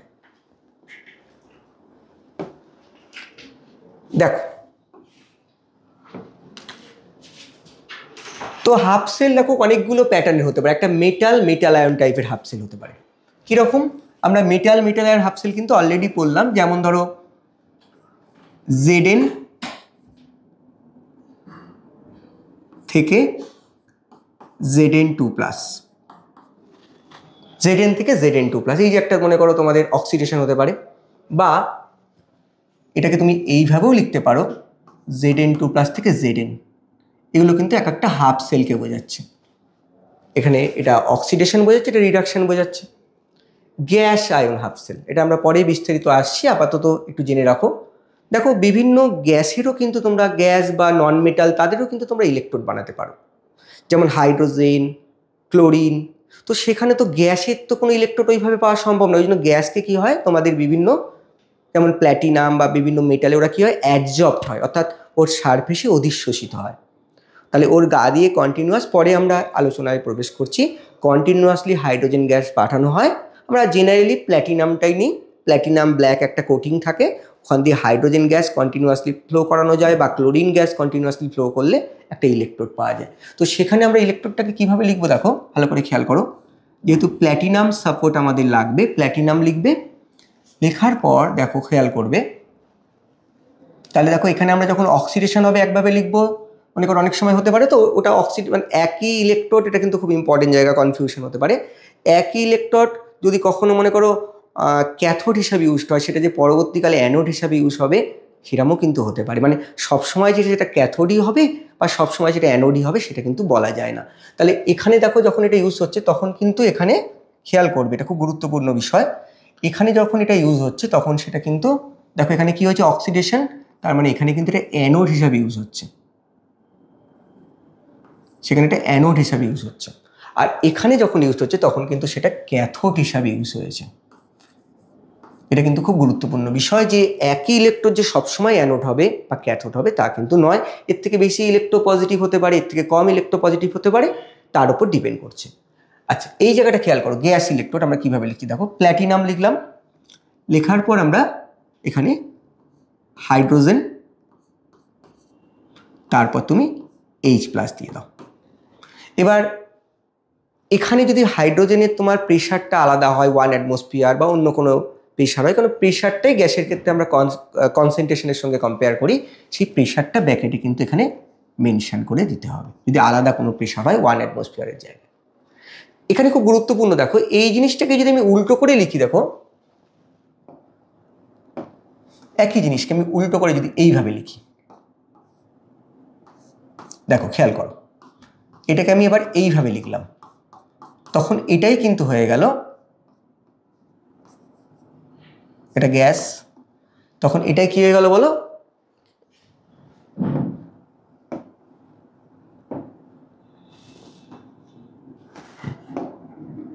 দেখো এই একই জিনিস কিন্তু আমরা লিখছি, তখন আমাদের কি হচ্ছে বলো, এটা দেখো এখানে হচ্ছে অ্যানোড, তাহলে প্ল্যাটিনামটা যখন আমাদের প্ল্যাটিনামের উপর ডিপেন্ড করছে, এটাকে কিভাবে লিখছি সেটা কিন্তু ইম্পর্টেন্ট নয়। প্ল্যাটিনামটাকে যদি আমরা এদিকে লিখি, অর্থাৎ আমার লেফট হ্যান্ডের দিকে দেখি, তখন সেটা অ্যানোড হয়ে যাচ্ছে, আর যদি আমরা রাইট হ্যান্ডের দিকে তখন ক্যাথোড হয়ে যাচ্ছে। একইভাবে ক্লোরাইডের ক্ষেত্রেও ক্লোরিন দিয়ে ব্যবহার করা হয়। আচ্ছা, আয়ন ইলেকট্রোড, এটা তোমরা টাইট্রেশন করবে যখন পোটেনশিওমেট্রিক টাইট্রেশনে তোমাদের প্র্যাকটিক্যাল থাকবে, তখন দেখবে ফেরাস ফেরিক সিস্টেমের মধ্যে একটা প্ল্যাটিনাম ইলেকট্রোড ইউজ করা হচ্ছে। তাহলে এখানে দেখো এটা খুব ইম্পর্টেন্ট, এখানেও প্ল্যাটিনাম লাগছে, ঠিক আছে। এবার তোমাদের দেখো এখানে ফেরাস ফেরিক একটা কমা দিয়ে লিখবে, ফেরাস ফেরিককে কমা দিয়ে লিখবে। এখানে কিন্তু তুমি আগে ফেরাস লিখছো না আগে ফেরিক লিখছো সেটা কিন্তু ফ্যাক্টর নয়। প্ল্যাটিনামটা কোথায় আছে দেখো, প্ল্যাটিনামটা আগে আছে, তাহলে এটা বিহেভস অ্যাজ এ অ্যানোড। এবার যদি তুমি একই জিনিস দেখো আমি লিখছি, এই ফেরাস ফেরিক সিস্টেম হিসেবেই লিখলাম, কমা দিয়ে লিখলাম, আর এখানে প্ল্যাটিনামটা আমরা এখানে দিয়ে দিলাম, তখন কিন্তু এটা হয়ে যাবে, যেহেতু ওদিকে লিখেছি তখন হয়ে যাবে ক্যাথোড। তাহলে প্ল্যাটিনামের পজিশনটা কিন্তু খুব ইম্পর্টেন্ট, এই দুটো ইলেকট্রোডের ক্ষেত্রে খেয়াল করবে, অর্থাৎ আয়নটা ফেরাস আগে লিখছো না ফেরিক আগে লিখছো সেটা কিন্তু ডাজ নট ম্যাটার, প্ল্যাটিনামটাকে কোন দিকে লিখেছো সেটা কিন্তু ইম্পর্টেন্ট। আচ্ছা, আরও দুটো ইম্পর্টেন্ট জিনিস তোমরা পাবে, যেমন ক্যালোমেল ইলেকট্রোড তোমরা পাবে, ঠিক আছে। যেমন ধরো আমি একটা ইলেকট্রোড লিখছি, দেখো কি লিখেছে, মেটাল অ্যান্ড ইনসলিউবল সল্ট। আমি দুটো ইলেকট্রোড লিখি, দেখো একটা ক্যালোমেল ইলেকট্রোড, লিকুইড Hg2Cl2 থাকে আর Cl- থাকে। আর একটা ইলেকট্রোড হতে পারে ধরো Ag সলিড AgCl Cl-। দেখো এইগুলো কিন্তু এই যে সল্ট মার্কিউরাস ক্লোরাইড বা AgCl এগুলো কিন্তু আমাদের অলমোস্ট ইনসলিউবল। তো এইভাবে কিন্তু আমাদের অনেক সময় ইলেকট্রোড তৈরি হয়। সেখানে সেল রিয়াকশনটা কী হবে তোমাকে একটু ভাবতে হবে। সেল রিয়াকশন কী হবে বলো, এটার ক্ষেত্রে যদি আমি সেল রিয়াকশনটা লিখি তাহলে কি লিখব, Ag2Cl2, ধরো দুটো ইলেকট্রন নিচ্ছে, নিয়ে কি হচ্ছে 2Cl- আর Ag, দেখো রিয়াকশন ঘটলো। এখানে যদি সেল রিয়াকশন লেখো কিভাবে লিখবে, AgCl এ কি করছে, ইলেকট্রন নিচ্ছে, নিয়ে Ag আর Cl- তৈরি করছে, ঠিক আছে। এখানে তো সেল রিয়াকশন এই হাফ সেলটার বোঝার কিছু নেই, দেখো ফেরিক ফেরাস সিস্টেম, তোমরা বুঝতেই পারছো এখানে তাহলে রিয়াকশনটা কি হবে, ফেরাস থেকে ফেরিক বা ফেরিক থেকে ফেরাস হবে, ফেরাস থেকে ফেরিক বা সেটা ডিপেন্ড করছে, এটাও পারবে যে হাইড্রোজেনের ক্ষেত্রে কি হবে, এখানে আমাদের দেখবে রিডাকশন হচ্ছে না অক্সিডেশন হচ্ছে তার উপর ডিপেন্ড করে আমাদের এখানে এইভাবে লিখতে হতে পারে, আর যদি তোমাদের এটা হচ্ছে যখন আমরা রিডাকশন হবে আর অক্সিডেশনের ক্ষেত্রে তোমরা এইভাবে লিখবে, এখানেও তাই ফেরাস ফেরিক সিস্টেম, এখান থেকে তোমাদের এটাতেও যেতে পারে, এটা হতে কীভাবে ওটা ক্যাথোড না অ্যানোড হিসাবে ইউজ হচ্ছে সেটা তোমাকে ভাবতে হবে। এবার মেটাল অ্যামালগাম, এটার একটা কেস, স্পেশাল কেস, দেখো অনেক সময় দেখা যায় ধরো জিঙ্ক অ্যামালগাম আর জিঙ্ক আয়ন এটা দিয়ে কোনো তৈরি হচ্ছে, এটা আমাদের তোমরা জানো অ্যামালগাম কাকে বলে, যখন কোনো পারদ ইউজ করা হচ্ছে কোনো ধাতু সংকর তখন অ্যামালগাম বলে, এখানেও আমাদের অনেকটা এইরকমই বিহেভস করবে, রিয়াকশানটা একই হবে, শুধু এখানে মেটাল অ্যামালগাম অর্থাৎ মেটালের যে অ্যামালগাম সেটাকে ইলেকট্রোড হিসাবে ইউজ করা হচ্ছে। তাহলে চলো আমরা এগিয়ে যাই। হ্যাঁ, খুব ইম্পর্টেন্ট, আমরা দেখো একটা প্রশ্ন রেখেছিলাম যে এই যে হাফ সেলগুলো, দুটো যে হাফ সেল পেয়েছিলে সেই হাফ সেলগুলোর পোটেনশিয়াল কত হবে সেটা কিন্তু আমরা বার করতে পারিনি। সেই হাফ সেলগুলোর পোটেনশিয়ালটা কেন বার করতে পারিনি, আমরা দুটো হাফ সেল ছিল, দুটো হাফ সেলে একটা কম্বাইন্ড ভোল্টেজ পেতে পারি, কিন্তু পার্টিকুলার এই হাফ সেলটার জন্য কত এই হাফ সেলটার জন্য কত সেটা তোমাকে মাপতে হবে, কিন্তু মাপবো কী করে, দুটোর কম্বাইন্ড তুমি পেতে পারো, কিন্তু তুমি একটা পার্টিকুলার হাফ সেল বা অর্ধকোষের কীভাবে পোটেনশিয়াল মাপবে সেটা কিন্তু ডিফিকাল্ট। মনে করো দুটো স্টুডেন্টের মধ্যে মনে করো ঝগড়া হচ্ছে, তা দুটো স্টুডেন্টের মধ্যে যখন ঝগড়া হচ্ছে বা বড় মারপিট হচ্ছে, তো এ বলছে আমি শক্তিশালী, ও বলছে আমি শক্তিশালী, তো এই দুজনেই যদি বলে শক্তিশালী তাহলে আমরা মাপবো কী করে যে কে বেশি শক্তিশালী, তো কোনো একজন পালোয়ানকে নিয়ে এলাম, দেখলাম যে কোনো একজন পালোয়ানের রেসপেক্টে দেখা গেলো এ দেখা গেলো কোনো একজন মনে করো এ দেখা গেলো যে এও কুপকাত হলো এও কুপকাত হলো, দেখা গেলো যে একে 5টা ঘুষি মারার পর এ কুপকাত হলো আর বিকে মনে করো 2টো ঘুষি মারার পর কুপকাত হলো, তো ব্যাপারটা দুজনেই পালোয়ানের কাছে হেরে গেল, কিন্তু তুলনামূলক এর ক্ষমতা বেশি এর ক্ষমতা কম সেটা আমি কারোর ভিত্তিতে অর্থাৎ কাউকে যদি আমি একটা স্ট্যান্ডার্ড না ধরি তাহলে আমরা মাপতে পারবো না। সেরকমই দেখো এখানে কি ঘটছে খুব ভালো করে খেয়াল করবে যে এখানে একটা আমরা ইলেকট্রোড দেখেছি, খুব ভালো করে দেখো এটা একটা হাইড্রোজেন ইলেকট্রোড, আমি যেটা তোমাদের বলছিলাম যে গ্যাসের ইলেকট্রোড কিভাবে হয়, এটা হচ্ছে সেই গ্যাসের ইলেকট্রোড। তাহলে গ্যাসের ইলেকট্রোডে কি হচ্ছে দেখো হাইড্রোজেন গ্যাস, এখানে খুব ভালো করে ছবিটা যদি খেয়াল করো কি হচ্ছে দেখো এখানে আমাদের কি নেওয়া হয়েছে একটা প্ল্যাটিনামের তার, এখানে 1 অ্যাটমসফিয়ারে কিন্তু কন্টিনিউয়াসলি হাইড্রোজেন গ্যাস পাঠানো হচ্ছে, এখানে এই প্ল্যাটিনাম এবং এক্সেস যেটা তোমাদের থাকবে সেটা কি হবে বেরিয়ে চলে যাবে, সেটা এফারভেসেন্স হয়ে বেরিয়ে চলে যাচ্ছে, কিন্তু এর সারফেসে সবসময় কিন্তু হাইড্রোজেন গ্যাস পাঠিয়ে যেতে হবে যাতে করে এটা সবসময় যেন হাইড্রোজেন দ্বারা আবদ্ধ থাকে, অর্থাৎ হাইড্রোজেনের সারপাশে যেন সবসময় লেগে থাকে।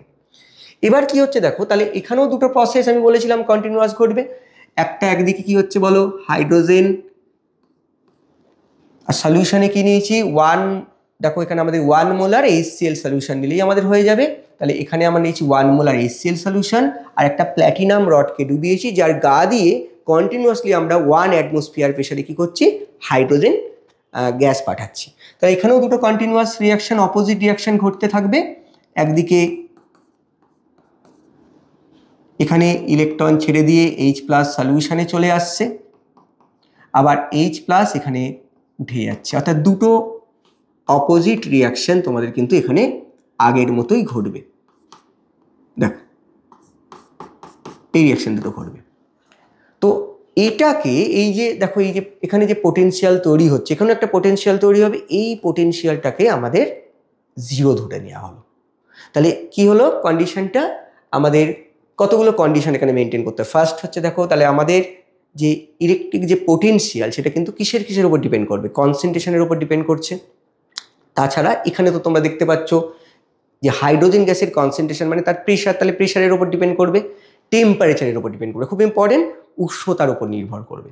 তাহলে আমি যদি প্রেশারটা 1 অ্যাটমসফিয়ার করি আর টেম্পারেচার 25 ডিগ্রি সেলসিয়াস বা 298 কেলভিন করি, তাহলে দেখো এখানে একটা যে ভোল্টেজ তৈরি হবে সেই ভোল্টেজটাকে আমরা কি নিচ্ছি, সেটাকে আমরা স্ট্যান্ডার্ড পোটেনশিয়াল অফ হাইড্রোজেন ধরে দেখো এইভাবে লেখা হয় হাইড্রোজেনের স্ট্যান্ডার্ড রিডাকশন পোটেনশিয়াল, এই পোটেনশিয়ালটাকে কত ধরে নেওয়া হচ্ছে, এটাকে ধরে নেওয়া হচ্ছে 0।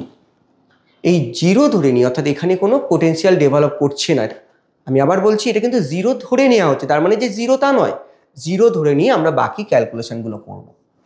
তাহলে এখানে এটাকে 0 ধরে না, দেখো এবার দেখো আগের বার যেটা করেছিলাম খুব ভালো করে খেয়াল করো, এখানে আমাদের কি নেওয়া হচ্ছে, এখানে জিঙ্ক আয়ন নেওয়া হয়েছে 1 মোলার জিঙ্ক আয়ন, আর ওদিকে দেখো হাইড্রোজেন নেওয়া হচ্ছে, নিয়ে দেখো এখানেও তোমরা কিন্তু সল্ট ব্রিজ দিয়ে আমি জুড়েছি, এখানেও তোমরা কি একটা পোটেনশিয়াল পাবে, এই দুটোর যে পোটেনশিয়াল আমরা পাবো, সেই পোটেনশিয়ালটাকে থেকে আমরা কি করতে পারবো, খুব ভালো করে বোঝার চেষ্টা করবে, সেই পোটেনশিয়াল থেকে আমরা অ্যাকচুয়ালি দুজনের কম্বাইন্ড পোটেনশিয়াল পাবো।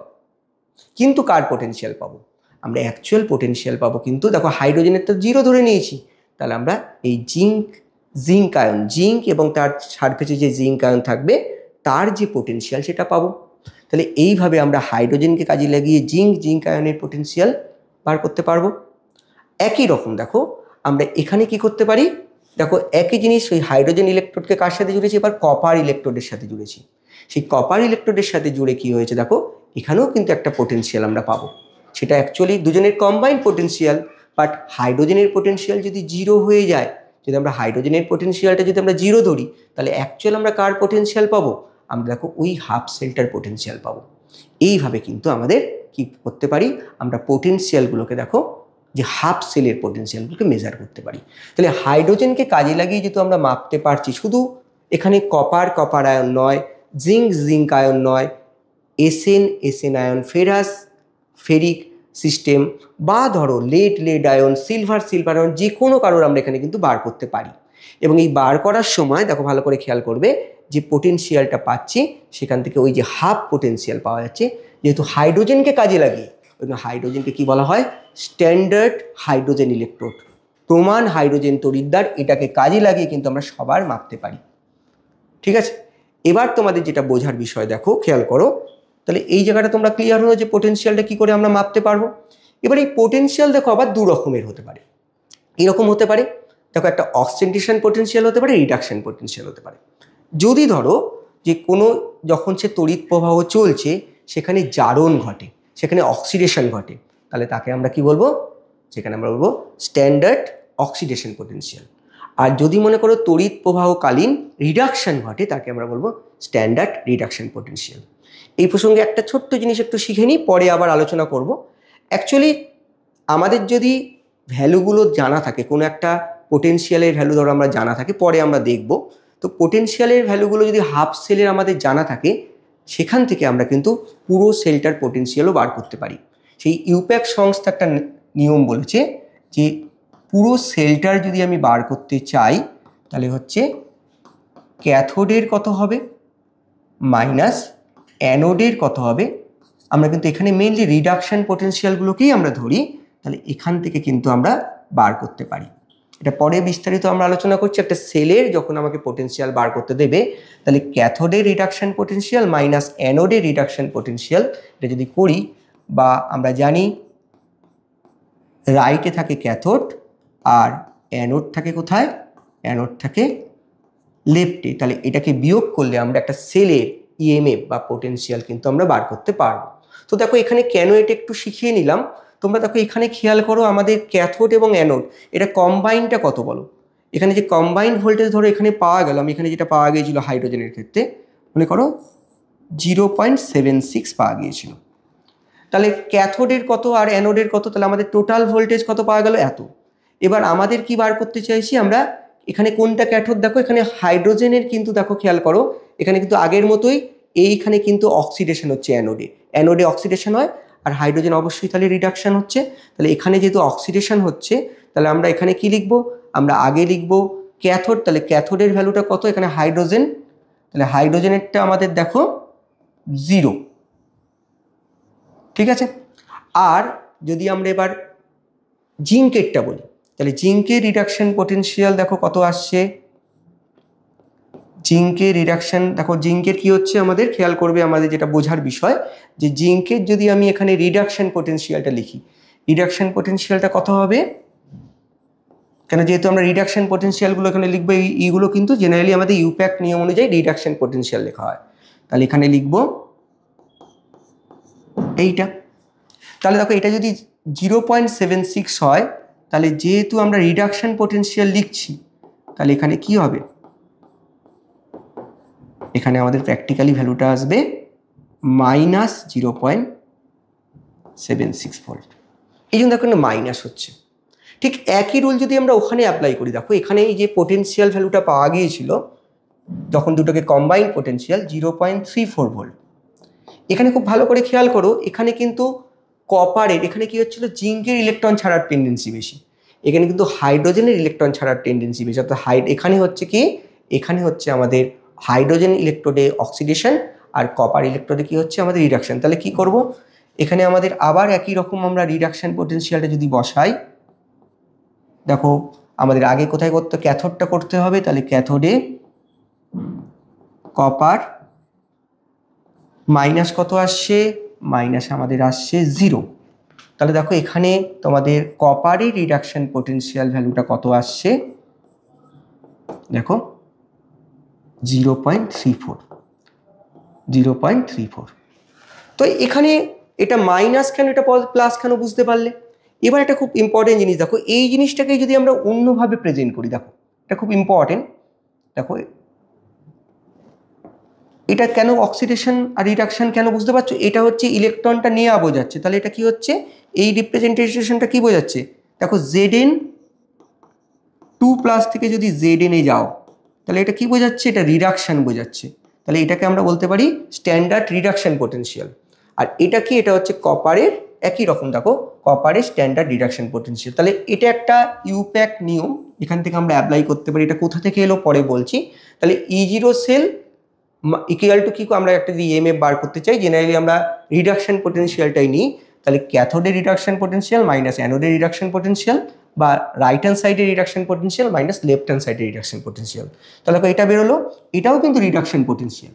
কিন্তু দেখো আমি যদি এটাকে যদি একটু ঘুরিয়ে লিখি, খুব ভালো করে খেয়াল করো, Zn থেকে এইভাবেও কিন্তু প্রেজেন্ট করতে পারি, তখন এটা কি বোঝাচ্ছে, অক্সিডেশন, তখন একে অক্সিডেশন পোটেনশিয়াল বলা হবে। এবং তখন আমরা কিন্তু এখানে জাস্ট সাইনটা চেঞ্জ করে দেবো, অর্থাৎ এটা যদি মাইনাস থেকে এটা প্লাস হয়ে যাবে।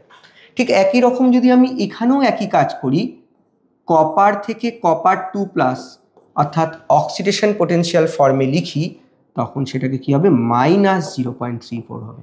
তাহলে একটা জিনিস বুঝতে পারলে যে কারোর যদি রিডাকশন পোটেনশিয়াল, কোনো হাফ সেলে রিডাকশন পোটেনশিয়াল যাওয়া হবে, অক্সিডেশন পোটেনশিয়াল কি হবে, জাস্ট সাইনটা আমাদের চেঞ্জ হয়ে যাবে। তাহলে জিনিসটা একই, কিন্তু আমরা ইউপ্যাক নিয়ম অনুযায়ী তোমাদের যে প্রবলেমগুলো পরীক্ষায় থাকবে সবকটা রিডাকশন পোটেনশিয়ালই দেওয়া থাকবে। ওই জন্য দেখো আমরা এখানে ফর্মুলা লিখেছি, E0 সেল বার করার নিয়ম কি, যে ক্যাথোডের রিডাকশন পোটেনশিয়াল মাইনাস অ্যানোডের রিডাকশন পোটেনশিয়াল, বা রাইট হ্যান্ড সাইডের reduction potential minus left hand সাইডের রিডাকশন পোটেনশিয়াল। চলো আমরা এগিয়ে যাই। দেখো আমি তোমাদের যে ইম্পর্টেন্ট কথাটা এবার বলতে চাইছি, যে এই যে ভ্যালুগুলো, দেখো কতগুলো ভ্যালু লেখা আছে। ওই যে বললাম হাইড্রোজেনকে কাজে লাগিয়ে আমরা কি করতে পারি, হাইড্রোজেন যে ইলেকট্রোডটা রয়েছে সেটাকে স্ট্যান্ডার্ড হাইড্রোজেন ইলেকট্রোড বললাম, তাকে আমি যে কোনো হাফ সেলের ইলেকট্রোড বার করতে কাজে লাগাতে পারি। যদিও এখন ক্যালোমেল ইলেকট্রোডটাকেও ধরা হচ্ছে, কারণ হাইড্রোজেন সবসময় ওই গ্যাস পাঠিয়ে আমাদের ইলেকট্রোড তৈরি করা একটু ডিফিকাল্ট হয়ে যায়। তো সেই সময় অনেক সময় ক্যালোমেল ইলেকট্রোড বা বিভিন্ন সিলভার ইলেকট্রোডে ইউজ করা হচ্ছে প্রয়োজনের উপর নির্ভর করে।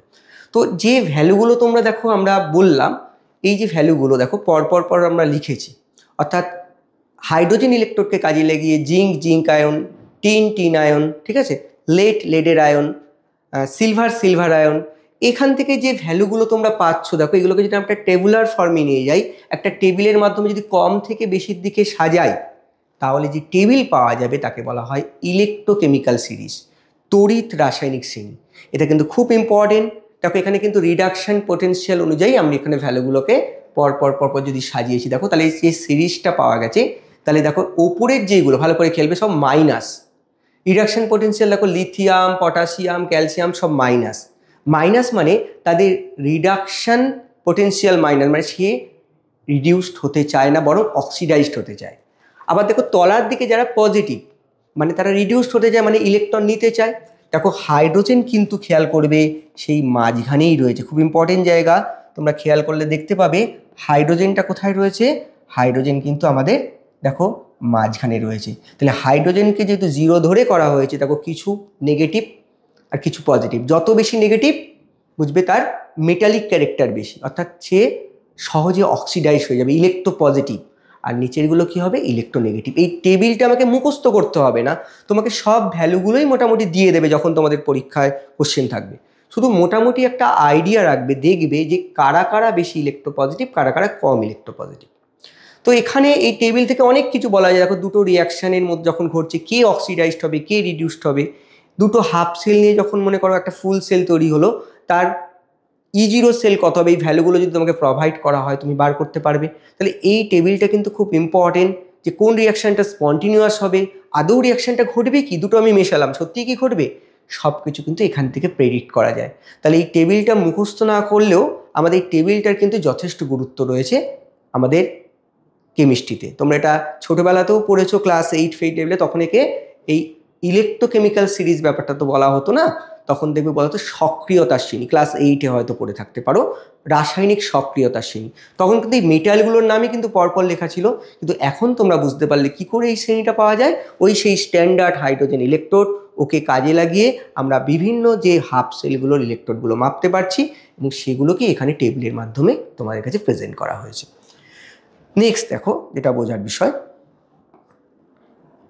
দেখো calculation of EMF of cell from half cell. এটা আমি অলরেডি তোমাদের বললাম যে কি করে তোমরা একটা ইএমএফকে বার করবে। তো আমি তোমাদের নিয়মটা কোথা থেকে এসছে একটু বোঝাবো। দেখো আমি তোমাদের একটু লিখে বিষয়টাকে বোঝাই, খুব ইম্পর্টেন্ট জায়গা, খেয়াল করবে। ধরো আমি দুটো ভ্যালু তোমাকে দিয়ে দিলাম, এটাই লিখছি। ধরো E0 Cu2+ Cu, দেখো কীভাবে লিখছি, এইভাবে লিখবে। এটা তোমাকে প্রোভাইড করেছে ধরো +0.34 ভোল্ট, এটা বলে দিয়েছে। আর কি বলে দিয়েছে, আর বলে দিয়েছে E0 Zn2+ Zn -0.76 ভোল্ট। কী করে আসে সেটা আমি তোমাদের বোঝালাম। এবার এই দুটোর ভ্যালু দিয়ে তোমাকে বললো যে এদের দিয়ে যদি কোনো রিয়াকশান হয়, কি কি জিজ্ঞেস করতে পারে। এই দুটো তোমাকে ভ্যালু দিয়ে দিল, দিয়ে বললো এদের দিয়ে যদি কোনো রিয়াকশান তুমি করো তাহলে রিয়াকশানের ইএমএফ কত হবে। তাহলে প্রথমে তুমি ভাবো যে এখানে কি রিয়াকশান হবে, খুব ভালো করে খেয়াল করবে। দেখো এখানে যেটা ঘটবে, দুজনেরই কি দিয়েছে বলো, রিডাকশান পোটেনশিয়াল। কি করে বুঝবো রিডাকশান পোটেনশিয়াল? রিডাকশান পোটেনশিয়াল বোঝার উপায় হচ্ছে, আবার বোঝাচ্ছি, দেখো কপার 2+ থেকে কপার লেখা আছে, তাহলে এটা নেই মনে করো, মাঝখানে দাগটা নেই, তাহলে কপার 2+ থেকে কপারে যাচ্ছে, তাহলে কি হচ্ছে, ওখানে রিডাকশান হচ্ছে, রিডাকশান পোটেনশিয়াল। এখানে Zn2+ থেকে Zn-এ যাচ্ছে, এটাও রিডাকশান পোটেনশিয়াল। এবার দুজনেই তো রিডিউসড হতে পারবে না, একজনকে যদি রিডিউসড হতে হয় একজনকে কী হতে হবে, অক্সিডাইজড হতে হবে। তাহলে দুজনেই কোথায় ইলেকট্রন পাবে, তাহলে এ চাইছে রিডিউসড হতে, এও চাইছে রিডিউসড হতে, তাহলে কার রিডাকশান পোটেনশিয়াল বেশি? এটা যত বেশি পজিটিভ হবে তার রিডিউসড হওয়ার টেন্ডেন্সিও তত বেশি হবে, আর যত নেগেটিভ হবে তার রিডিউসড হওয়ার বা বিজারিত হওয়ার প্রবণতা কম হবে, বরং জারিত হওয়ার প্রবণতা বেশি হবে। তাহলে এই নেগেটিভ পজিটিভও কিন্তু আমাদের ইন্ডিকেট করবে যে কার অক্সিডেশন হবে, কার রিডাকশন হবে। তাহলে ধরো দুটোই যদি পজিটিভ, তাও তোমরা বুঝতে পারবে, দুটোই যদি পজিটিভ ভ্যালু থাকতো, তাহলে কি বুঝতে, যেটা বেশি পজিটিভ তার কি রিডাকশন হবে। তাহলে এখানে কি রিয়াকশন হবে, দেখো খুব সিম্পলি বোঝো যে এখানে এই ভ্যালুটা হচ্ছে পজিটিভ, তাহলে এর রিডাকশন হবে। তাহলে একে কোন দিকে যেতে হবে, উল্টো দিকে যেতে হবে। কেন উল্টো দিকে যেতে হবে? কারণ এর যদি রিডাকশন হয়, দেখো ভালো করে খেয়াল করো, এর যদি রিডাকশন হয় তাহলে ওকে কি করতে হবে, ওর অক্সিডেশন হতে হবে। দেখো ভ্যালুগুলোর দিকে তাকাও, এটা পজিটিভ এটা নেগেটিভ, যেটা নেগেটিভ তাহলে তার রিভার্স ডিরেকশনে যাবে। আমি আগেও বললাম তোমাকে দুটোই কিন্তু রিডাকশন পোটেনশিয়ালই জেনারেলি দিয়ে দেবে, যদি কখনো অক্সিডেশন পোটেনশিয়াল দিয়ে দেয় তাহলে সাইনটা চেঞ্জ করে নেবে, প্লাস হলে মাইনাস, মাইনাস হলে প্লাস, দুটোকেই রিডাকশন পোটেনশিয়ালে বা অক্সিডেশন পোটেনশিয়ালে কনভার্ট করে নিলে তোমাকে বুঝতে সুবিধা হবে। তাহলে আমরা দুটোকেই কী করলাম, রিডাকশন পোটেনশিয়াল এখানে দেওয়া আছে, কোনো ঝামেলা নেই, তাহলে দুটোই রিডাকশন পোটেনশিয়াল। তাহলে এও বলছে রিডিউসড হবো, ও বলছে রিডিউসড হবো, কিন্তু এই ভ্যালুটা তো বেশি পজিটিভ, তাহলে এই রিডাকশন হবে এর কি হবে, এর হবে অক্সিডেশন। তাহলে আমরা কি করে লিখবো, আমরা বলেছি তোমাদের কিভাবে লিখতে হয়। দেখো দেখো Cu2+, তাহলে দুটো ইলেকট্রন নিয়ে এর কি হলো, রিডাকশন হলো। আগে আমি একটু ব্রড মেথডে দেখাচ্ছি, তারপর শর্টকাট বলবো। আর জিঙ্ক কি হলো বলো, তাহলে রিভার্স রিয়াকশন হচ্ছে, জিঙ্ক Zn2+ প্লাস দুটো ইলেকট্রন তৈরি হচ্ছে। তাহলে আমাদের টোটাল রিয়াকশনটা কি হচ্ছে, Cu2+ Zn, দেখো Zn2+ Cu, এটা কিন্তু সেল রিয়াকশন। তাহলে এই সেল রিয়াকশন তো হলো। এবার তোমাকে আমি বলেছি যে সেল রিপ্রেজেন্টেশন কিভাবে লিখবে, কোনটা অক্সিডেশন হলো বলো, এটার তো রিডাকশন হলো, এটার অক্সিডেশন হলো। তাহলে সেল রিপ্রেজেন্টেশন কিভাবে লিখতে হয় আমরা অলরেডি শিখেছি। আমরা অক্সিডেশনটা কোন দিকে লিখবো, লেফট হ্যান্ড সাইডে। তাহলে লিখি অক্সিডেশনটাকে Zn, একটা স্ল্যাশ দিয়ে Zn2+, salt bridge, copper2+ two copper. এবার তোমাদের যেটা বোঝার বিষয়, দেখো আমরা ওই যে শেখালাম যে আমরা কি করে বার করব সেল পোটেনশিয়াল, সেল পোটেনশিয়াল ভ্যালুটা। এবার দেখো আমাদের শর্টকাট যে মেথড, যদি দুটোই রিডাকশন পোটেনশিয়াল দেওয়া থাকে তাহলে আমরা কি লিখলাম, আমাদের এদিকের যে ভ্যালুটা আছে কি বলো, এটা হচ্ছে আমাদের, আবারও মনে করাচ্ছি, এটা হচ্ছে অ্যানোড, এটা হচ্ছে অ্যানোড, এটা হচ্ছে ক্যাথোড, তাই তো। এটা রাইট হ্যান্ড সাইড, এটা লেফট হ্যান্ড সাইড। তাহলে ই রাইট, হাফ সেলে রাইট, আর হচ্ছে লেফট। তাহলে এখানে কি আছে বলো, এই রিডাকশন পোটেনশিয়াল কার লিখবো, তাহলে রিডাকশন পোটেনশিয়াল রাইটে কি আছে, copper2+ টু কপার মাইনাস কার রিডাকশন পোটেনশিয়াল লিখবো, Zn2+ টু Zn। তো এটা কত দেওয়া আছে বলো, Cu2+ থেকে Cu আমাদের কত দেওয়া আছে, Cu2+ থেকে Cu দেওয়া আছে 0.34 ভোল্ট, আর মাইনাস অফ মাইনাস 0.76 ভোল্ট, দেখো তাহলে আসবে 1.1 ভোল্ট। তাহলে এর ইএমএফ ভ্যালুটা বেরোলো 1.1 ভোল্ট।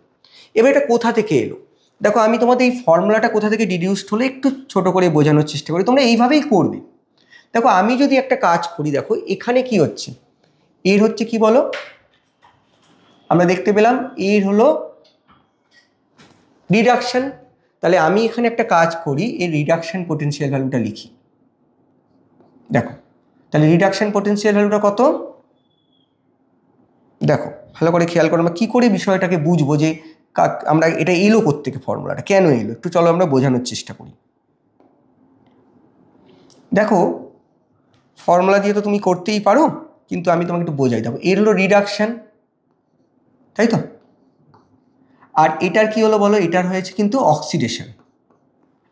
তাহলে দেখো আমি যখন ই সেল বার করছি, ভালো করে খেয়াল করো, তাহলে আমরা করতে পারি কি, E0 সেল অর্থাৎ সেলের টোটাল ইএমএফ, তাহলে রিডাকশন পোটেনশিয়াল, কার রিডাকশন পোটেনশিয়াল, কপারের রিডাকশন পোটেনশিয়াল প্লাস, দেখো যার অক্সিডেশন হচ্ছে তার অক্সিডেশন পোটেনশিয়াল। এবার কপারের রিডাকশন পোটেনশিয়াল কত, কপারের রিডাকশন পোটেনশিয়াল, দেখো যেহেতু কপারের রিডাকশন হচ্ছে আর এর অক্সিডেশন হচ্ছে, তাহলে রিডাকশন পোটেনশিয়াল কত, আমরা এইভাবে লিখি copper2+ টু কপার, আর এখানে কি লিখি E0 Zn, দেখো এর অক্সিডেশন হচ্ছে Zn2+ টু Zn। তাহলে এটা কত আছে বলো, এটা আছে আমাদের, দেখো অলরেডি দিয়ে দিয়েছে এই ভ্যালুটা 0.34 ভোল্ট। আর এটার কত দেওয়া আছে বলো, এটার আমার দেখো দেওয়া আছে, খেয়াল করে এখানে রিডাকশন পোটেনশিয়াল দেওয়া আছে, কিন্তু আমাদের ঘটছে কি অক্সিডেশন, দেওয়া আছে রিডাকশন পোটেনশিয়াল কিন্তু হচ্ছে অক্সিডেশন। তাহলে এটা মাইনাসটা আমি তোমাদের বললাম চেঞ্জ করে দিলে কি হবে 0.76, তাহলে দেখো 1.1 ভোল্ট। তাহলে দেখো এই যে কনসেপ্টটা, এই যে রাইট মাইনাস লেফট বা ক্যাথোড ক্যাথোড মাইনাস অ্যানোড, এটা কিন্তু মেন বেসিকটা কিন্তু এখান থেকেই আসছে। যা রিডাকশন হচ্ছে দেখো এখানে আমাদের যেহেতু দেখো এখানে অক্সিডেশন হচ্ছে, দেখো এখানে মাইনাস সাইন, দেখো একই জিনিস কিন্তু রেজাল্ট একই, কিন্তু তার পেছনে কনসেপ্টটা কিন্তু লুকিয়ে রয়েছে এখানে। তাহলে তোমরা এইভাবেই করবে, ই রাইট মাইনাস লেফট। আমি একটু কনসেপ্টটা তোমাদের বুঝিয়ে দিলাম যে কিভাবে তোমরা বিষয়টাকে ভাবতে পারো। তো চলো নেক্সট দেখি।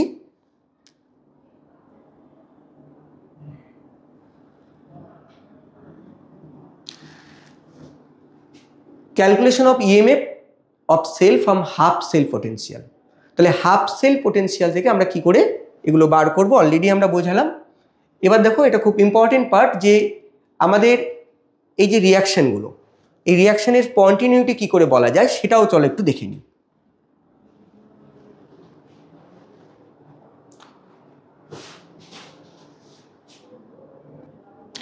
তো আমরা দেখে নিই যে দেখো যে ইএমএফ গুলোকে কি করে বার করলাম সেটা তো আমরা বুঝতে পারলাম। এবার তোমাদের দেখো একটা রিয়াকশন স্পন্টিনিউয়াস কিনা সেটাও কিন্তু আমরা এখান থেকে বলতে পারি। ধরো একটা রিয়াকশন, আর কিরকম কোশ্চেন থাকতে পারে দেখো, তোমাকে বললো একটা রিয়াকশন কন্টিনিউয়াস হবে কিনা সেটা জিজ্ঞেস করলো। ধরো আমি একটা রিয়াকশানে লিখছি, আগে তোমাকে ভ্যালুগুলো সব সাপ্লাই করে দিতে হবে। ই নট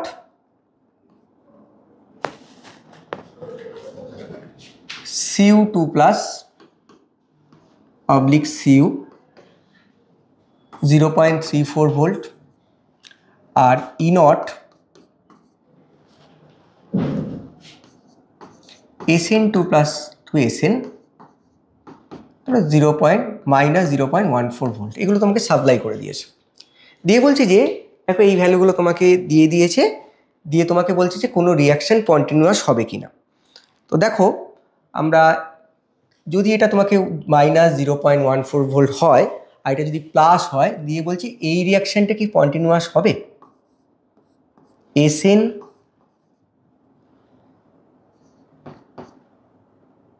থেকে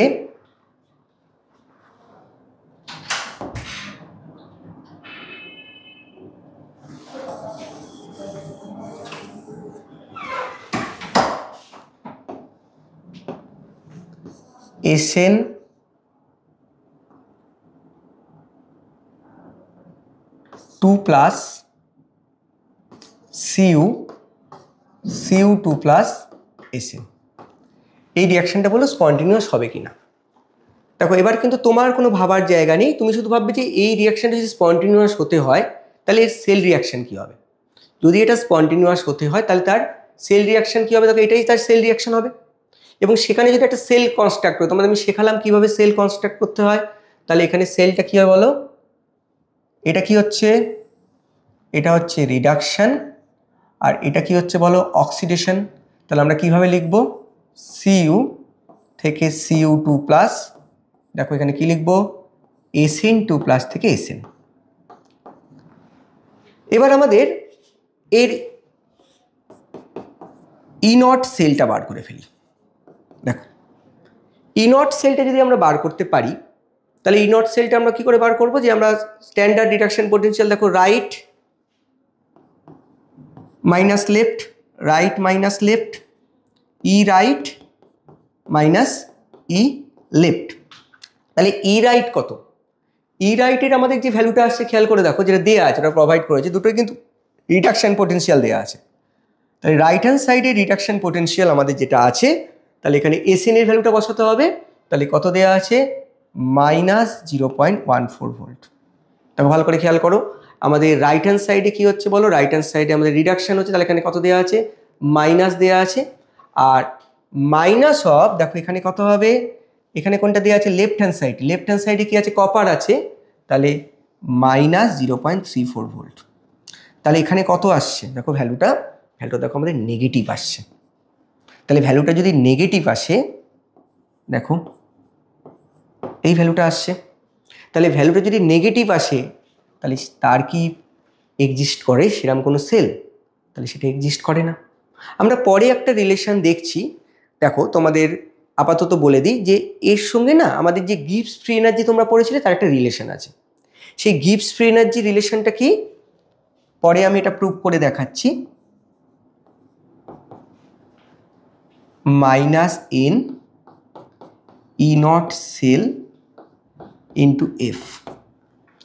তো দেখো এখানে যদি খেয়াল করবে, এখানে যদি তোমরা দেখো এটা নেগেটিভ হয়, তাহলে আমি যদি ভ্যালুটা বসাই, এই এনটা কি, এনটা হচ্ছে কটা ইলেকট্রন ট্রান্সফার হচ্ছে অক্সিডেশন ও রিডাকশন প্রসেসে, কটা ইলেকট্রন ট্রান্সফার হচ্ছে, কটা ট্রান্সফার হচ্ছে, দেখো দুটো ট্রান্সফার হচ্ছে এখানে। ই নট সেল কত বেরিয়েছে বলো, 0.48 উইথ নেগেটিভ সাইন, দেখো ইন্টু এফ, পরে দেখবো এটার ভ্যালু হচ্ছে 96500 কুলম। তো কুলম ইন্টু ভোল, কুলম ইন্টু ভোল্ট আমাদের কত হবে, এটা গিবস ফ্রি এনার্জি আমরা বার করছি, আমরা জানি জুল। তো দেখো ভ্যালুটা তো তোমরা ক্যালকুলেট করে বার করতেই পারবে। দেখো ভ্যালুটাই মাইনাস আর মাইনাসে পজিটিভ হয়ে যাচ্ছে। তাহলে তোমরা জানো যে গিবস ফ্রি এনার্জি যদি পজিটিভ হয়ে যায় তাহলে কি হবে, সেই সেলের কিন্তু কোনো এক্সিস্ট করে না, বা এই প্রসেসটা কিন্তু হয় না, স্পন্টিনিউয়াসলি হয় না। তাহলে এখান দিয়েও তুমি বলতে পারো, এখান দিয়েও তুমি এত পর্যন্ত করেও তুমি গিবস ফ্রি এনার্জি করতে পারো।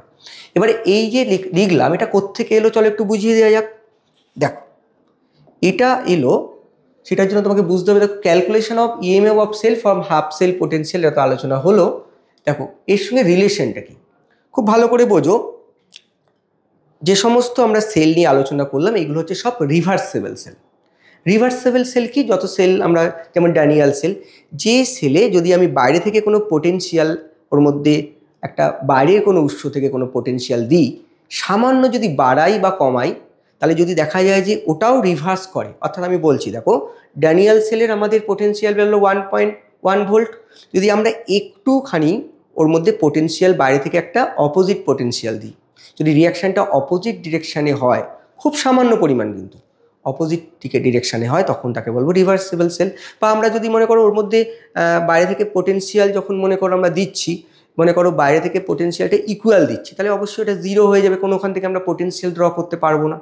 আবার যদি মনে করো বাইরে থেকে যে পোটেনশিয়াল দিচ্ছি ওর যে সেলের যে 1.1 ভোল্ট তার থেকে একটু কম দিচ্ছি, তখন একটুখানি ইলেকট্রিসিটি হবে, তখন একটু পোটেনশিয়াল আমরা ওখান থেকে পাবো, ইলেকট্রিসিটি ওখানে যাবে, অর্থাৎ কারেন্ট ফ্লোটা হবে। তো যে সমস্ত সেলে আমরা সামান্য চেঞ্জ করলেও রিভার্সিবিলিটি বজায় থাকে তাকে আমরা বলবো রিভার্সিবল সেল। তো আমরা যে সেলগুলো আলোচনা করছি সেগুলো রিভার্সিবল সেল। এবং তোমরা জানো রিভার্সিবলের ক্ষেত্রে যে ওয়ার্ক ডান হয় সেটা হচ্ছে ম্যাক্সিমাম। রিভার্সিবল ওয়ার্ক ডান তোমরা থার্মোডাইনামিক্সে পড়েছো, সেটা হচ্ছে ইরিভার্সিবলের থেকে বেশি এবং ম্যাক্সিমাম ওয়ার্ক ডান হয়। তো আমরা ইলেকট্রিক্যাল ওয়ার্ক ডান কাকে বলবো, আমরা ছোটোবেলায় পড়েছি ফিজিক্সে বা ফিজিক্যাল সায়েন্সে, আমরা আরও নিচু ক্লাসে পড়েছি যে work done, electrical work done বা ইলেকট্রিক্যাল কার্য যদি আমরা বার করি, দেখো যদি আমরা ইলেকট্রিক্যাল ওয়ার্ক ডান বা কার্য যদি বার করি তাহলে কি বলো, তাহলে আমরা বলতে পারি আধান এবং চার্জ, আধান ইন্টু বিভব। তাহলে আধানটা কত, দেখো আমরা যদি এটাকে আমরা ম্যাক্সিমাম ওয়ার্ক ডান ধরে নিই, অর্থাৎ আমরা মনে করো ধরে নিচ্ছি রিভার্সেবল, তাহলে চার্জ কত, চার্জ হচ্ছে মনে রাখবে যদি মনে করো 1 মোল ইলেকট্রন ট্রান্সফার হয়, এটা আমরা পরে ইলেকট্রোলিসিস জায়গায় গিয়ে প্রুভ করে দেখাবো বা বোঝাবো। 1 মোল যদি ইলেকট্রন ট্রান্সফার হয়, অর্থাৎ 1 মোল ইলেকট্রনের চার্জ হচ্ছে 1 ফ্যারাডে বা 96,500 কুলম। আর যদি n মোল ইলেকট্রন ট্রান্সফার হয়, মানে রিডাকশন বা অক্সিডেশনে n মোল ইলেকট্রন ট্রান্সফার হয়, তাহলে 1 মোলের জন্য ট্রান্সফার চার্জ কত বলো, 1 ফ্যারাডে। 1 মোল ইলেকট্রনের জন্য যদি হয় তাহলে n মোলের জন্য কত হবে, n মোলের জন্য হবে n ফ্যারাডে। তাহলে চার্জ কত হলো, n ইন্টু এফ। আর ইএমএফ E0 সেল যেটা সেটা, তাহলে আমাদের ম্যাক্সিমাম যে ওয়ার্ক ডান সেটা হচ্ছে, দেখো চার্জ হচ্ছে যদি আমরা n মোল ইলেকট্রন ট্রান্সফার হয়, অর্থাৎ আমরা যদি অ্যানোড থেকে ক্যাথোডে ইলেকট্রন ট্রান্সফার n মোল হয়, তাহলে আমাদের n ইন্টু এফ হবে চার্জ। কেন, 1 মোল ইলেকট্রনের চার্জ হচ্ছে 1 মোল ইলেকট্রনের চার্জ হচ্ছে 1 ফ্যারাডে বা 96,500 কুলম অ্যাপ্রক্সিমেটলি। তাহলে এখান থেকে তুমি পেয়ে গেলে কি, এটা পেয়ে গেলে। আচ্ছা, এটা আমরা আপাতত যে কোনো কন্ডিশনে ধরছি, মানে এটা নট করছি না, স্ট্যান্ডার্ড কন্ডিশনে হলে আমরা 0 হবে, নট দেবো। তাহলে এটা হলো আমাদের ম্যাক্সিমাম ওয়ার্ক ডান। তাহলে ম্যাক্সিমাম ওয়ার্ক ডানের ফর্মুলাটা এটা পেলে।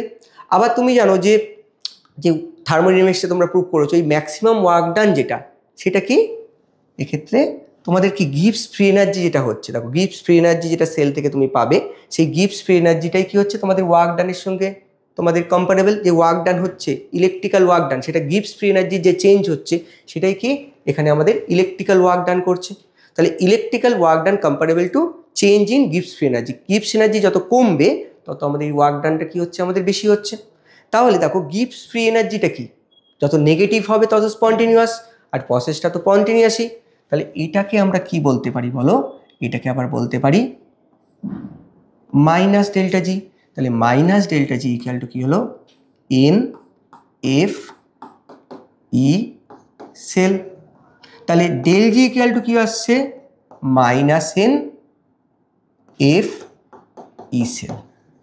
এটা কোন অবস্থায়? এটা আমাদের হচ্ছে, দেখো ভালো করে খেয়াল করো, এইটা যে অবস্থাটা বোঝাচ্ছি এটা হচ্ছে সেই অবস্থায় যেই অবস্থায় কি হচ্ছে আমাদের যে কোনো একটা কন্ডিশন, যদি এটা স্ট্যান্ডার্ড স্টেট হয় তাহলে স্ট্যান্ডার্ড স্টেটে গিয়ে কি হবে, যখন ওই যে বললাম 25 ডিগ্রি সেলসিয়াস, আমাদের 298 কেলভিন বা 1 ATM এবং কনসেন্ট্রেশনগুলো যদি 1 মোলার হয়ে যায়, তখন আমাদের কি হবে, তখন আমাদের এইগুলোতে আমরা আলাদা করে লিখি স্ট্যান্ডার্ড স্টেটের জন্য, তখন আমাদের এই ভ্যালুগুলো লিখতে হবে। দেখো ঠিক আছে, ওই যে বললাম যে ফর্মুলাটা কোত্থেকে এসছে, এটা এসে তাহলে ওয়ার্ক ডান, তাহলে দেখো এখান থেকে আমাদের গিবস এনার্জি যেটা কমছে সেটা ওয়ার্ক ডানের সঙ্গে কম্পারেবল। আর একটা ফর্মুলা তোমরা থার্মোডাইনামিক্সে পড়েছিলে যে যদি রিয়াকশনটার ইকুইলিব্রিয়াম কনস্ট্যান্ট বার করতে দেয়, এর সঙ্গে রিলেশন কিভাবে রয়েছে, del G nought equal to minus R T ln k, এটা হচ্ছে ইকুইলিব্রিয়াম কনস্ট্যান্ট। তাহলে এই রিলেশনটা থেকে তুমি যদি এটাকে ওখানে বসিয়ে দাও, দেখো তাহলে আমরা কি পাচ্ছি, দেখো এখানে আর টি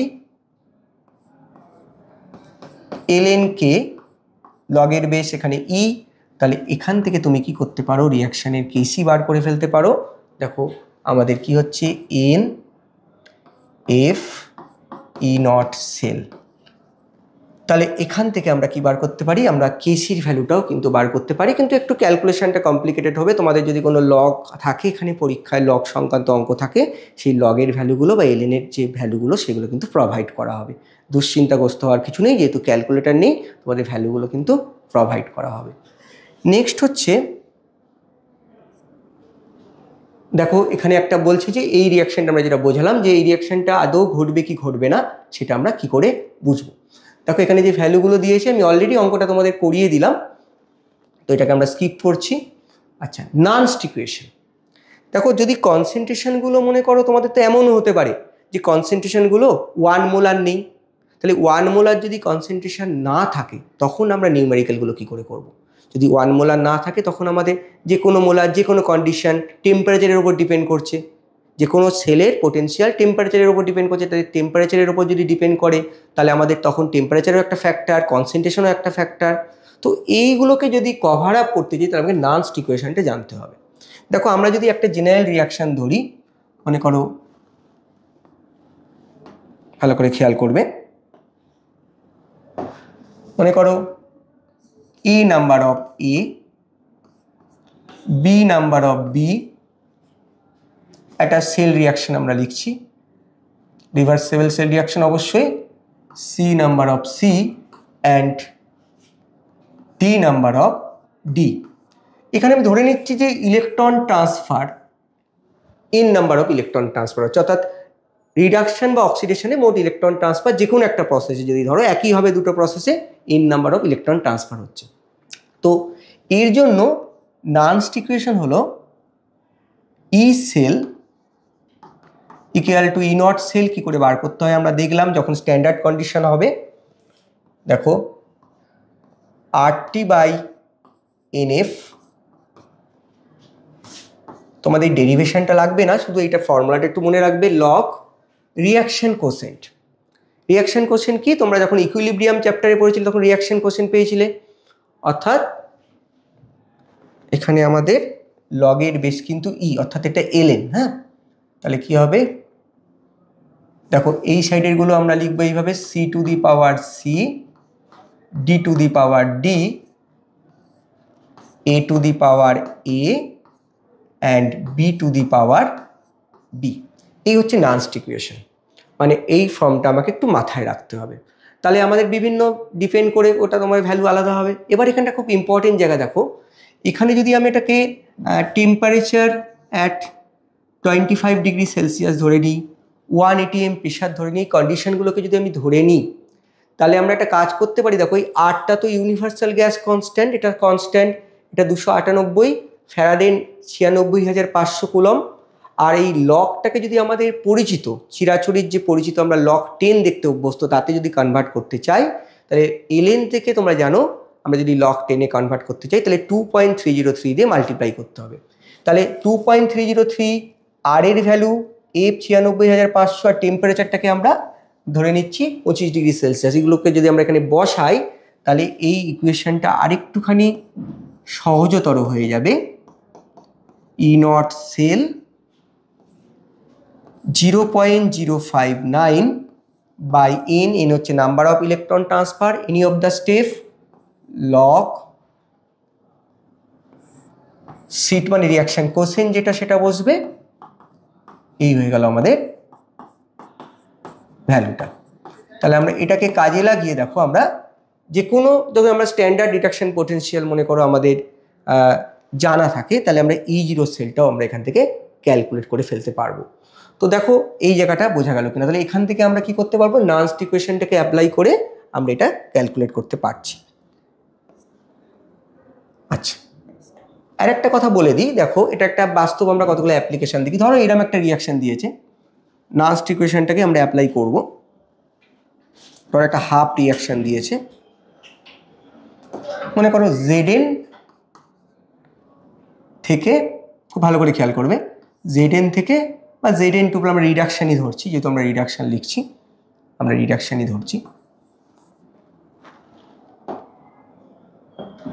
ধরো Zn2 প্লাস ইলেকট্রন নিয়ে Zn হলো, Zn2 প্লাস থেকে ইলেকট্রনের Zn হলো। তো এটার ক্ষেত্রে আমরা যদি নান্সড ইকুয়েশন অ্যাপ্লাই করি তাহলে কি লিখবো, E reduction, E0 reduction. E0 reduction মানে কি, আচ্ছা আমরা ওইভাবে লিখি তাহলে তোমাদের বুঝতে সুবিধা হবে।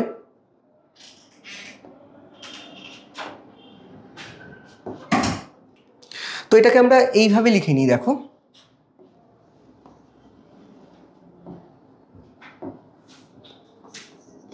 তাহলে আমাদের স্ট্যান্ডার্ড রিডাকশন পোটেনশিয়াল জিঙ্কের আমাদের জানা আছে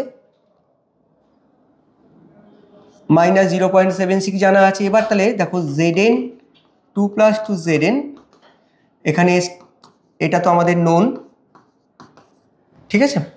এবার আমাদের কি করলো, ওই নান্সড ইকুয়েশনটাকে অ্যাপ্লাই করি। অ্যাপ্লাই করলে কি হবে, দেখো -0.059, এটা তোমরা প্রয়োজনে 0.06ও ধরতে পারো যদি ক্যালকুলেশনের সুবিধা হয়, বাই দুটো ইলেকট্রন ট্রান্সফার, তাকে এখানে 2 করলাম, লক এখানে কিন্তু base 10 Zn by Zn2 plus. এবার তোমরা জানো যে আমরা মেটাল যেগুলো, যেমন ধরো Zn পিওর সলিড বা পিওর লিকুইড যদি হয়, তার অ্যাক্টিভিটি, অ্যাকচুয়ালি আমাদের কনসেন্ট্রেশনটা তো আসলে অ্যাক্টিভিটি থেকে ধরা হয়, সুবিধার্থে আমরা কনসেন্ট্রেশনটা লিখছি। তো এটাকে আমরা 1 ধরি। আমরা যখন ইকুইলিব্রিয়াম চ্যাপ্টার পড়েছি যে মেটালগুলোর ক্ষেত্রে কী হয়, অ্যাক্টিভিটিগুলোকে আমরা 1 ধরি। তাহলে এখানে যদি এটা 1 হয়ে যায় তাহলে এই জিঙ্কের কনসেন্ট্রেশনের উপর তোমার ডিপেন্ড করবে। তাহলে এখানে আমরা কি লিখতে পারি, দেখো একটা -0.76 বসিয়ে দাও ভ্যালুটা, -0.059/2 লক, দেখো এটা তো 1 আর এটা কত, এর কনসেন্ট্রেশনটা বসাতে হবে। দেখো এখানে কনসেন্ট্রেশনটা যদি ডিপেন্ড করতো, কনসেন্ট্রেশন যদি 1 হয়ে যায়, খুব ভালো করে খেয়াল করো, এখানে যদি কনসেন্ট্রেশনটা যদি 1 হয়ে যায়, আমি এখানে কনসেন্ট্রেশন বোঝাচ্ছি, এটাই রাখছি, কারণ আমি জানি না এই ভ্যালুটা, এটাই রাখছি। এটাকে তুমি প্রয়োজনে এরকমও লিখতে পারো, -0.76 plus 0.059/2 lock concentration of Zn2 plus. তো এখানে যেটা বোঝার বিষয়, তো কনসেন্ট্রেশনের উপর ডিপেন্ড করছে। Zn2 প্লাসের কনসেন্ট্রেশনটা যদি আমরা চেঞ্জ করে তাহলে কিন্তু এই ভ্যালুটাও কিন্তু চেঞ্জ করবে। কিন্তু আমি যদি Zn2 প্লাসের কনসেন্ট্রেশন 1 মোলার ধরে নিই, এটা তো 1, এটাও যদি 1 ধরে নিই, আগেই আমাদের 25 ডিগ্রি সেলসিয়াস 1 ATM এগুলো সব ধরে নিয়েছি, তাহলে দেখো তখন এই ভ্যালুটা কি হয়ে যাবে, তখন আমাদের এই ভ্যালুটার এই ভ্যালুটা সমান হয়ে যাবে। তাকে আমরা বলবো standard reduction potential of Zn, তাই তো।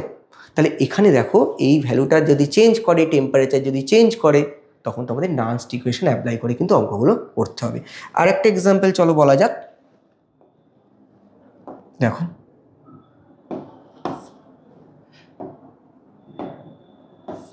একটা এক্সাম্পল চলো বলা যাক, দেখো এটা তোমাদের লিখতে দিতে পারে। ধরো Mn, খুব পরিচিত একটা রিয়াকশন, MnO4 মাইনাস প্লাস, এখান থেকে মনে করো Mn2 প্লাস হচ্ছে,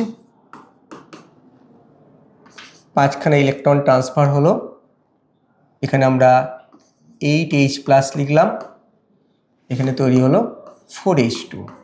তো এটার জন্য যদি তোমাকে নানস্ট ইকুয়েশন লিখতে বলে, দেখো ভালো করে খেয়াল করো, তাহলে আমরা কি লিখবো? আমরা লিখব E reduction equal to E0 reduction minus 0.059 by 5টা ইলেকট্রন ট্রান্সফার হচ্ছে 5 লিখবো, আর এদিকে কনসেন্ট্রেশন কোনগুলো আসবে, এদিকে এগুলো রিয়াকশন কোএফিসিয়েন্টে যাবে। তো পিওর লিকুইড বলে ওটা আমরা লেখার দরকার নেই, শুধু কি লিখবো, এটা লিখবো, পিওর লিকুইড লিখবো না। তাহলে এখানে আয়নগুলো লিখবো, জলটাকে আমরা বাদ দিয়ে দিলাম, কেন পিওর লিকুইড অ্যান্ড পিওর সলিডকে আমরা কত ধরি, 1 ধরি। তাহলে এখানে তলায় কি হবে, MnO4 মাইনাসের কনসেন্ট্রেশন আর H+ এর কনসেন্ট্রেশন টু দি পাওয়ার 8। তাহলে এইভাবে কিন্তু একটা তোমাদের নানস্ট ইকুয়েশন যে কোনো রিয়াকশনের জন্য তোমাকে লিখতে দিতে পারে। লাস্ট একটা অঙ্ক করে আমরা শেষ করব আমাদের এই সেলের পোর্শনটা, পরের হাফে আমরা বাকিগুলো আলোচনা করব। দেখো নেক্সট আমরা কি করব, মন দিয়ে শোনো, একটা প্রবলেম করে তাহলে ক্লিয়ার হবে। দেখো প্রবলেমটা একটু ছোট হয়ে গেছে লেখাটা, আমি একটু বাংলায় বলে দিই কি বলছে। বলছে দেখো তোমাদের দুটো হাফ সেল আমাদের ইউজ করেছে, এখানে একটা অ্যালুমিনিয়াম, তার কনসেন্ট্রেশনটা দেখো 0.01 বলেছে, আর নিকেলের কনসেন্ট্রেশন বলেছে 0.1 মোলার। তোমাকে এখানে রিডাকশন পোটেনশিয়াল ভ্যালুগুলো দেখো দেওয়া আছে, খুব ভালো করে খেয়াল করো। এখানে রিডাকশন পোটেনশিয়াল কার কার দেওয়া আছে, E0 অ্যালুমিনিয়াম 3+ টু অ্যালুমিনিয়াম, এই ভ্যালুগুলো একটু বড় করে আমি লিখছি, মাইনাস 1.66 ভোল্ট। আর কি দিয়ে দিয়েছে বলো, E0, খুব ইম্পর্টেন্ট প্রবলেম এই টাইপের প্রবলেমটা দেখো, Ni2+ থেকে Ni, এটা কত দিয়ে দিয়েছে, এটা দিয়ে দিয়েছে মাইনাস 0.25 ভোল্ট। এই ভ্যালুগুলো তোমাকে সাপ্লাই করেছে, করে বলছে দেখো এখানে এই জায়গাটা খেয়াল করবে, অ্যালুমিনিয়ামের কনসেন্ট্রেশনটা 0.01 মোলার আর নিকেলের কনসেন্ট্রেশনটা কত 0.1 মোলার। তাহলে এখানে আমাদের সেল রিয়াকশনটাকে চলো লিখে ফেলি, যেভাবে শিখলাম সেল রিয়াকশনটা আমরা কিভাবে শিখলাম, তুমি ভেঙেও লিখতে পারো। দেখো ভেঙে লিখতে পারি আমরা অ্যালুমিনিয়াম, তাহলে প্রথমে আমরা কি দেখবো, কার রিডাকশন হবে কার অক্সিডেশন হবে, এদের দিয়ে যদি কোনো সেল তৈরি করা হয় তাহলে সেলের ইএমএফ কত হবে। তাহলে প্রথমে তোমাদের শেখালাম কার রিডাকশন হবে কার অক্সিডেশন হবে। দেখো এটা তো আমার, দেখো দুটোই এখানে মাইনাস, দেখো এটাও মাইনাস এটাও মাইনাস, দুটোই যদি মাইনাস হয় তাহলে কি ধরবে, তোমরা জানো যেটা কম মাইনাস সেটা অ্যাকচুয়ালি আমাদের ম্যাগনিটিউডটা সেটা বড় ধরতে পারি। দেখো মাইনাস 1.66, আর এখানে মাইনাস কত আছে, এখানে আছে মাইনাস 0.25। তাহলে দেখো এর রিডাকশন হবে, তাহলে এর কি হবে, রিডাকশন হবে। তাহলে এর কি হবে, এর হবে অক্সিডেশন, কারণ দুজনেরই তো রিডাকশন হতে পারে না, একজনের রিডাকশন হলে একজনের অক্সিডেশন হবে। তাহলে দেখো কি ঘটছে খেয়াল করো, খুব ইম্পর্টেন্ট, এই একটা অঙ্ক যদি ভালো করে বোঝো তাহলে কিন্তু তোমরা যে কোনো টাইপের এই ধরনের নিউমেরিক্যালগুলো অনায়াসে করতে পারবে। দেখো তাহলে দুজনেই কিন্তু এখানে দেখো দুটো পজিটিভ হলে কিন্তু কোনো সমস্যা ছিল না, এখানে দেখো কি দিয়েছে, দুটোই নেগেটিভ দিয়ে দিয়েছে। তাহলে নেগেটিভ হলে যেটা তোমাদের দেখো এই ভ্যালুটা কি অ্যাকচুয়ালি কম নেগেটিভ, মানে এটা তুলনামূলক এর টেন্ডেন্সিটি বেশি, রিডিউসড হওয়ার টেন্ডেন্সি বেশি, ফলে এর রিডাকশন হবে। তাহলে এর কি হবে, এর অক্সিডেশন হবে। তুমি একেবারেই লিখতে পারো, তবু যাতে সবাই বুঝতে পারো তার জন্য আমি একটু বোঝাচ্ছি। দেখো তুমি এটাকে কিভাবে লিখতে পারো, একটু রিয়াকশনটাকে দেখো, এল কি করছে, এল থেকে Al3+ হচ্ছে, 3টে ইলেকট্রন ছাড়ছে, আর ওদিকে কি হচ্ছে বলো, নিকেলের কি হচ্ছে, অ্যালুমিনিয়ামের অক্সিডেশন হলো, আর নিকেলের কি হচ্ছে বলো, নিকেলের হচ্ছে রিডাকশন। তাহলে নিকেল কি করছে, নিকেল আয়ন দুটো ইলেকট্রন নিয়ে Ni তৈরি হচ্ছে। এবার দুটোই যেহেতু ইকুয়াল নয় তাহলে আমরা কি করব, আমরা এই দুটোকে তো ইকুয়াল করতে হবে, তাহলে এইটাকে আমরা মাল্টিপ্লাই করব কত দিয়ে, এটাকে আমরা 2 দিয়ে মাল্টিপ্লাই করব, এটাকে আমরা মাল্টিপ্লাই করব, ইলেকট্রনগুলো কিন্তু ইকুয়াল করতে হবে, এটাকে আমরা 3 দিয়ে মাল্টিপ্লাই করব। তাহলে দেখো আমরা সেল রিয়াকশনটা এবার পেয়ে যাব, কি লিখব, 2Al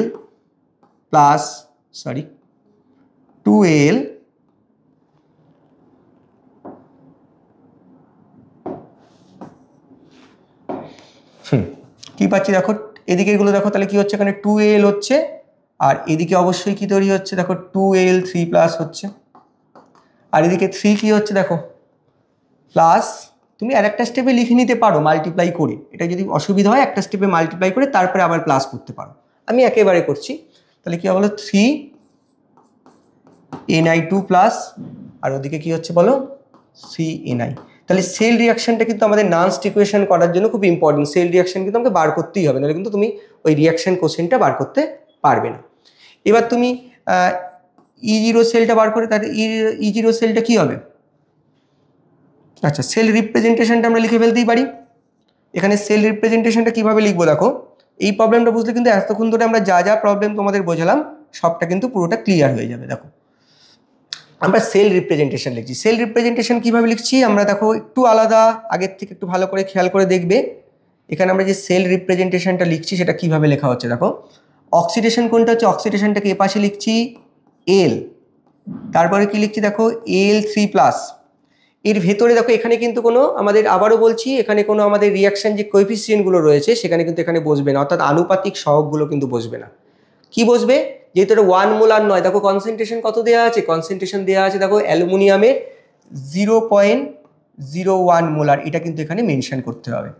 আবার সল্ট ব্রিজের চিহ্ন, তারপর কি করতে হবে, তারপর দেখো আমাকে লিখতে হবে ni2 প্লাস। এর কনসেন্ট্রেশন কত লেখা আছে দেখো, আমাদের ni2 প্লাসের কনসেন্ট্রেশন দেওয়া আছে 0.1 মোলার, এটা এখানে মেনশন করতে হবে। তারপর আবার একটা স্ল্যাশ দিয়ে লিখবে ni। এটা হচ্ছে সেল রিপ্রেজেন্টেশন। দেখো আগের বার 1 মোলার ছিল, তাহলে কিন্তু এই কনসেন্ট্রেশনগুলো মেনশন করতে হয়নি, কিন্তু এই কনসেন্ট্রেশনগুলো যদি 1 মোলার জায়গায় অন্য কোনো হয় সেটা কিন্তু অবশ্যই ব্র্যাকেটের মধ্যে তোমাকে লিখতে হবে। এবার তুমি E0 সেলটা অবশ্যই বার করতে পারবে। E0 সেল কত হবে তোমরা জানো, রাইট, এটা হচ্ছে আমাদের কি লেফট হ্যান্ড সাইড, এটা রাইট হ্যান্ড সাইড। তাহলে ই রাইট মাইনাস লেফট করলে তুমি বার করে ফেলতে পারবে। ই রাইট মাইনাস লেফট করলে কত হবে, ই রাইট মাইনাস ই লেফট। আমি একেবারেই বোঝাচ্ছি। তাহলে কত হবে, রাইটের ভ্যালুটা আমাদের কি আছে বলো, নিকেল, তার রিডাকশন পোটেনশিয়াল কত দেওয়া আছে -0.25 মাইনাস অফ, দেখো এখানে মাইনাস আছে, লেফট হ্যান্ড সাইডে কি আছে অ্যালুমিনিয়াম, তাহলে দেখো -1.66 ভোল্ট। তো এটাকে যদি তুমি ক্যালকুলেট করো তাহলে তোমাদের ভ্যালুটা কত আসবে, ভ্যালু দেখো পজিটিভ আসছে, মানে এটা আমাদের, তাহলে এখানে ভ্যালুটা আসবে দেখো 1, এটা মাইনাস যেহেতু আছে 1.41, তাহলে ভ্যালুটা আসছে আমাদের 1.41 ভোল্ট। এটা কিন্তু আমাদের কি বেরোলো, যদি সেলটার E0 না, তাহলে আমাদের যদি 1 মোলার থাকতো তাহলে অঙ্কটা কিন্তু এখানেই শেষ। যদি 1 মোলার দিল তাহলে অঙ্কটা শেষ, কিন্তু কনসেন্ট্রেশনগুলো তো দিয়েছে, তাহলে আমাকে কি করতে হবে, নানস্ট ইকুয়েশনটাকে আমাকে অ্যাপ্লাই করতে হবে। যেহেতু আমাদের এখানে কনসেন্ট্রেশনগুলো ডিফারেন্ট দিয়ে দিয়েছে, তাহলে আমরা এখানে কি করব, নানস্ট ইকুয়েশনটাকে আমরা অ্যাপ্লাই করার চেষ্টা করব। দেখো যদি অঙ্কটা আবার বলছি, যদি 1 মোলার বলতো তাহলে কিন্তু প্রবলেমটা এখানেই শেষ হয়ে যেত, আর আমাকে কিছু করতে হতো না, এখানে সেল রিপ্রেজেন্টেশনে এগুলো কিছু বসতো না, কিন্তু আমাকে তো 1 মোলার দেয়নি। তখন আমরা নানস্ট ইকুয়েশন ইউজ করে কি করে করব, E cell equal to E not cell. দেখো এবার তোমার কাজে লাগবে -0.059 বাই, যদি এখানে 25 ডিগ্রি সেলসিয়াস দিয়ে দেয়, জেনারেলি অঙ্কগুলোতে দিয়ে দেবে, তাহলে তোমরা ডাইরেক্ট এই ভ্যালুটা বসাবে, নইলে কিন্তু আবার মেইন ফর্মুলায় গিয়ে টি এর ভ্যালুটা বসাতে হবে। তাহলে 0.059, এখানে ইলেকট্রন ট্রান্সফার কত হচ্ছে বলো, যে কোনো স্টেপে দেখো এখানে 6টা, এখানেও 6টা, তাহলে কিন্তু 6 বসাতে হবে। তোমরা সুবিধার্থে এটা 0.6 করে নিতে পারো, তাহলে ক্যালকুলেশনে সুবিধা হবে। আমি সুবিধার্থে একটা কাজ করি, এই জায়গাটা 0.6 করে নিই, তাহলে আমাদের সুবিধা হবে। দেখো তাহলে 0.059টাকে আমরা দেখো 0.059, তো এটাকে আমরা 0.06 করে নিচ্ছি। তাহলে দেখো কাছাকাছি প্রায় ভ্যালু আমরা নিতেই পারি। লগ, এবার দেখো এই রিয়াকশনটা কিন্তু কাজে লাগবে। লগে কি আছে দেখো, লগের বেস কিন্তু 10, এদিকে কি আছে দেখো এই কনসেন্ট্রেশনগুলো আছে, তাহলে অ্যালুমিনিয়াম 3+ তার স্কোয়ার, আর কি আছে, তারপর আছে দেখো Ni তার কিউব, তলায় কি আছে, তলায় আছে দেখো, অর্থাৎ এই দিকেরগুলো তলায় আসবে, তাহলে অ্যালুমিনিয়াম তার স্কোয়ার আর Ni2+ তার কিউব। এবার আমি অলরেডি জানি যে অ্যালুমিনিয়াম আর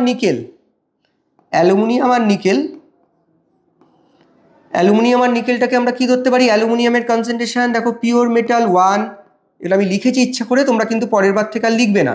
নিকেলের কনসেন্ট্রেশন কত বলো 1, এখানে আমি 1 ধরে নিচ্ছি, তাহলে এগুলো যদি 1 হয়ে যায় তাহলে এটা তো অলরেডি আমরা পেয়ে গেছি কত বলো, 1.41 ভোল্ট। এটা আমাদের নিয়ার অ্যাবাউট কত আসছে, 0.01 আসছে। তো এখানে তোমরা এখানে যদি এই ভ্যালুগুলো দেখো, এগুলো আমরা 1 করে নিতে পারি। আমরা এখানেই যেহেতু স্পেস কম আমরা এখানে একটু বসিয়ে নিচ্ছি। তো দেখো এখানে অ্যালুমিনিয়াম কনসেন্ট্রেশন আর এইগুলোকে আমরা বাদ দিয়ে দিচ্ছি। দেখো এগুলোকে আমরা 1 করে দিলাম, এটা অ্যালুমিনিয়ামের স্কোয়ার, এটাও আমাদের 1 হয়ে গেল। এগুলোকে আমরা বাদ দিয়ে দিচ্ছি কারণ এখানে 1 আসবে, এগুলো বাদ দিলাম। তাহলে এখানে কনসেন্ট্রেশন কার বসবে, লগের পর কনসেন্ট্রেশন অফ, দেখো অ্যালুমিনিয়াম 2+ এর কনসেন্ট্রেশন কত এখানে দেওয়া আছে, অ্যালুমিনিয়াম কনসেন্ট্রেশন দেওয়া আছে দেখো 0. এখানেও আমি লিখেছি 0.01 তার হোল স্কোয়ার। আর Ni2 এর Ni2+ এর কনসেন্ট্রেশন কত দেওয়া আছে বলো, Ni2+ এর কনসেন্ট্রেশন আমাদের এখানে দেওয়া আছে, এখানেও লেখা আছে 0.1 তার কিউব। তো এটাকে যদি তুমি ক্যালকুলেট করো তাহলে তোমাদের কি হবে, খুব সিম্পল ক্যালকুলেশন, আমার এখানে স্পেস নিয়ে আর করলাম না। তাহলে এটাকে যদি সিম্পলি ক্যালকুলেশন করো তাহলে তোমরা এই জিরো সেলটাও পেয়ে যাবে। তাহলে এই ছিল আমাদের ফার্স্ট টপিক, যেটা হচ্ছে আমাদের সেল সম্পর্কে আলোচনা করলাম। এর পরের ভিডিওতে আমরা কী নিয়ে আলোচনা করব, বিভিন্ন প্রকারের ইলেকট্রোলিসিস কীভাবে করছে, সেখানে বিভিন্ন ফ্যারাডের ল পড়ব এবং তার সাথে সাথে আমরা কন্ডাকশন মেজারমেন্টও পড়ব। থ্যাংক ইউ সকলকে।